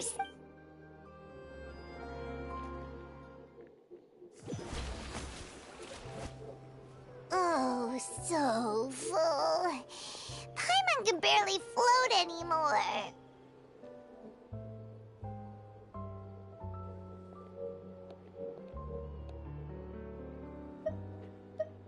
Nah, that would be so... normal. You know, like you. Okay. As for expenses this month, we're... Hey, Navia! What are you doing? Oh, nothing. It was just a meal, you know? Nothing the Spina di Rosula can't cover. Let's get ready to try to meet the Hydro Archon again. So this is goodbye, huh? Well, if you do encounter any other trouble in Fontaine... in any case, I wish you smooth sailing. I'll see you again, partner. See ya!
people around anymore.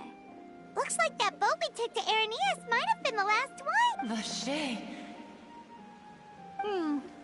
Looks like we're back here again, huh? Traveler? Are you hearing voices again? That's kind... Vache? Vache! Hey, why are you still walking towards it?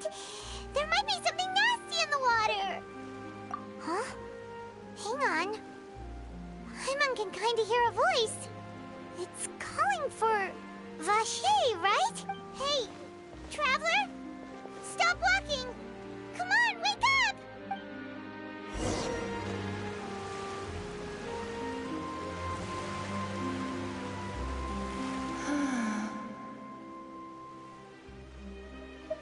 Vache! Are you... my dear Vache?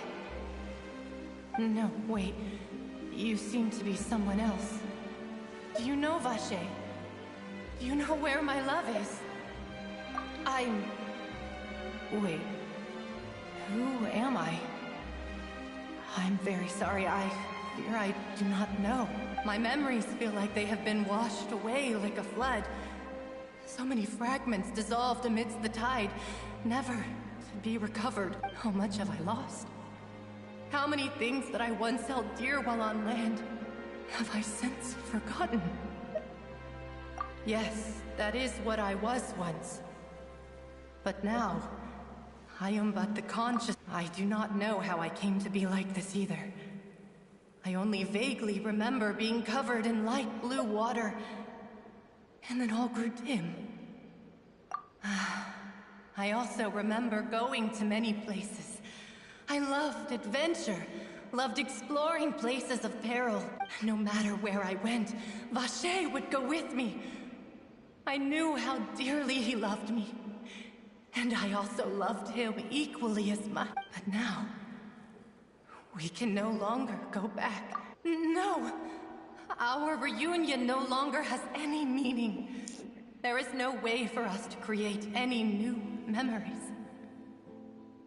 The thought of me gives him no succor. So let it lie forgotten beneath the waters.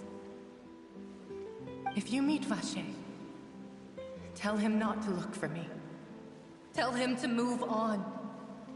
That is the only thing I still remember.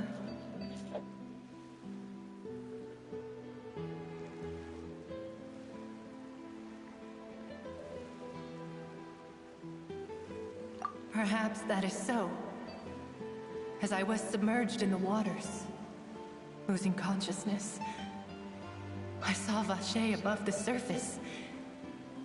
His eyes were filled with such sorrow, such longing. If only I could have comforted him, told him that I did not suffer. Indeed, I had felt a great warmth.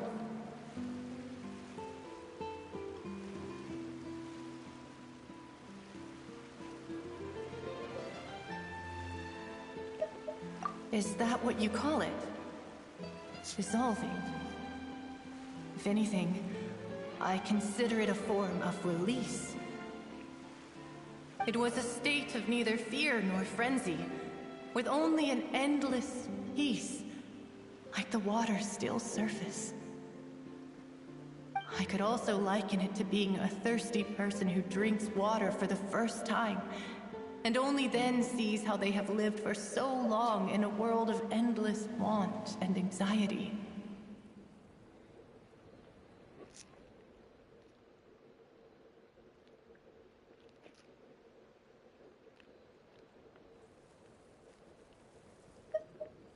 I think I hear your companion. It's time for you to go, I think. Farewell, then. I am glad that you were able to sense my presence.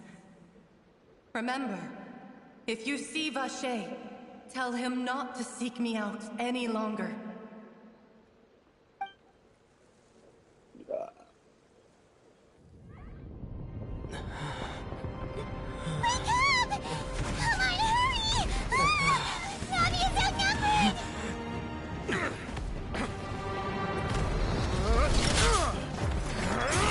My boy Silver putting in work.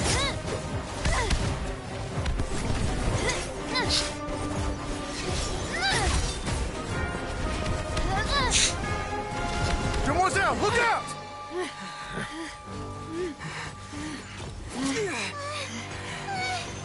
Dear God, it's a whole army of Gardamex.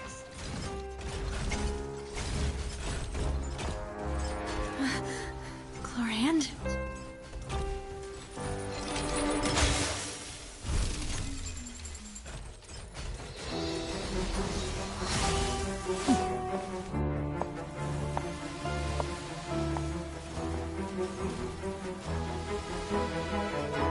Quick, now's our chance!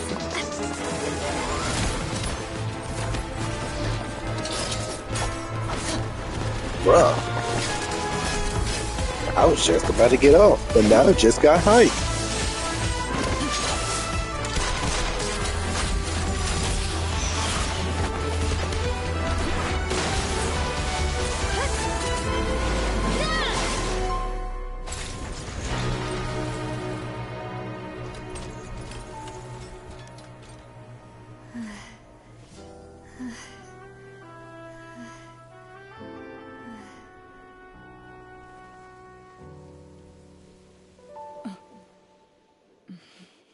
What's up with people that use lightning always following archons? I should thank you for lending us your sword there, Chlorand.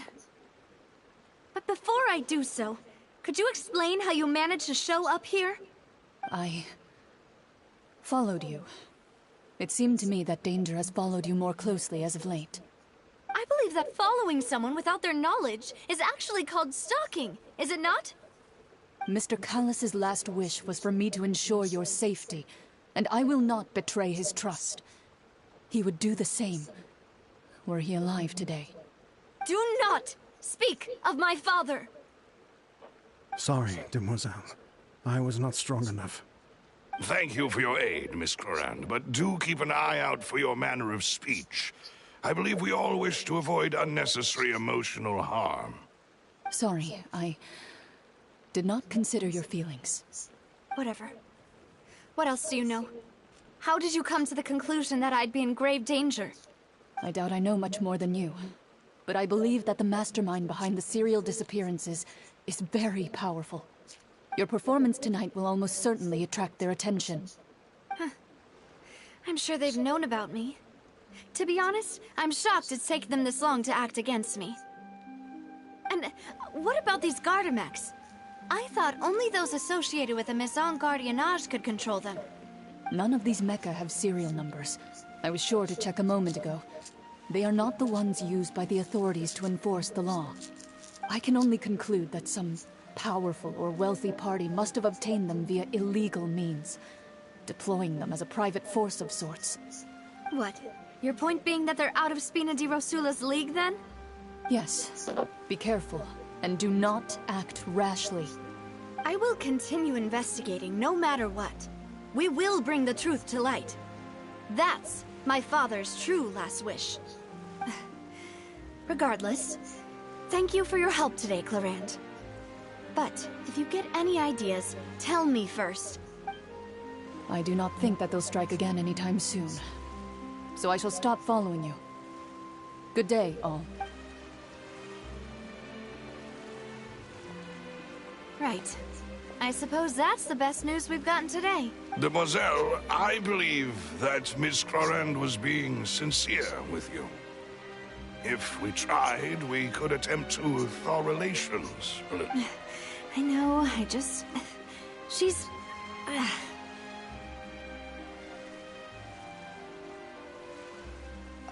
thank goodness!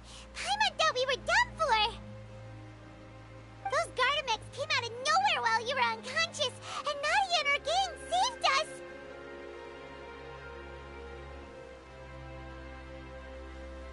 Oh, and there was that champion duelist named Clorand who came out to save us too! We got lucky there.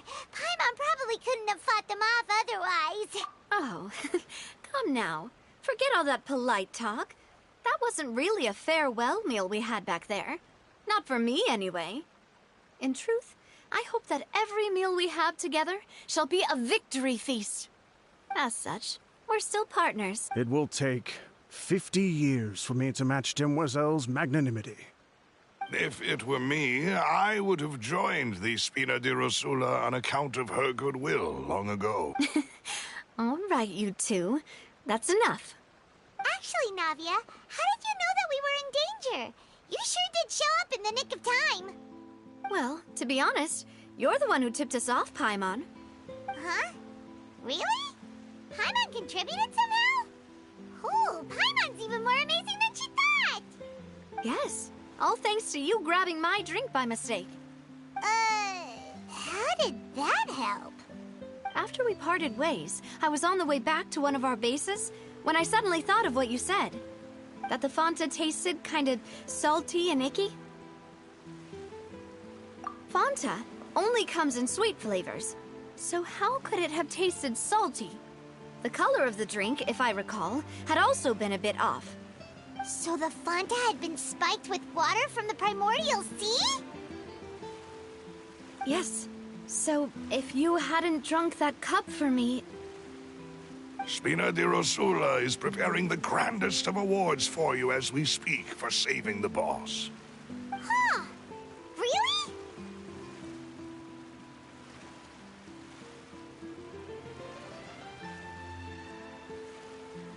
I sent people to Hotel de Boer to investigate, but whoever did this left no trace at all.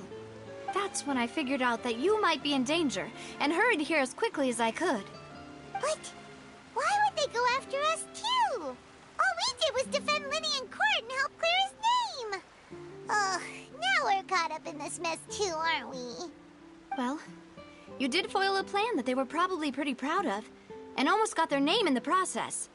Speaking of which, did anything strange happen when you drank the primordial seawater? Well, it can't be a coincidence that the Traveler fainted just now. He said that he heard that voice calling for Vache again. Oh, and this time Paimon heard it too, but it was real faint. Does this situation have to do with the primordial seawater then? Does that mean the primordial seawater raises someone's sensitivity to hydro when it's used on people who are not from Fontaine? That doesn't sound like too much of a bad thing, to be honest. New intel? While you were out cold? Well, let's hear it, shall we? Oh, that is important. Vache. That name doesn't ring a bell. I suppose he hasn't stepped forward as a witness in court lately. Since he saw that young woman dissolve, he was at least at the crime scene. But he never gave testimony or any information regarding people dissolving in the primordial seawater. Could he have been threatened?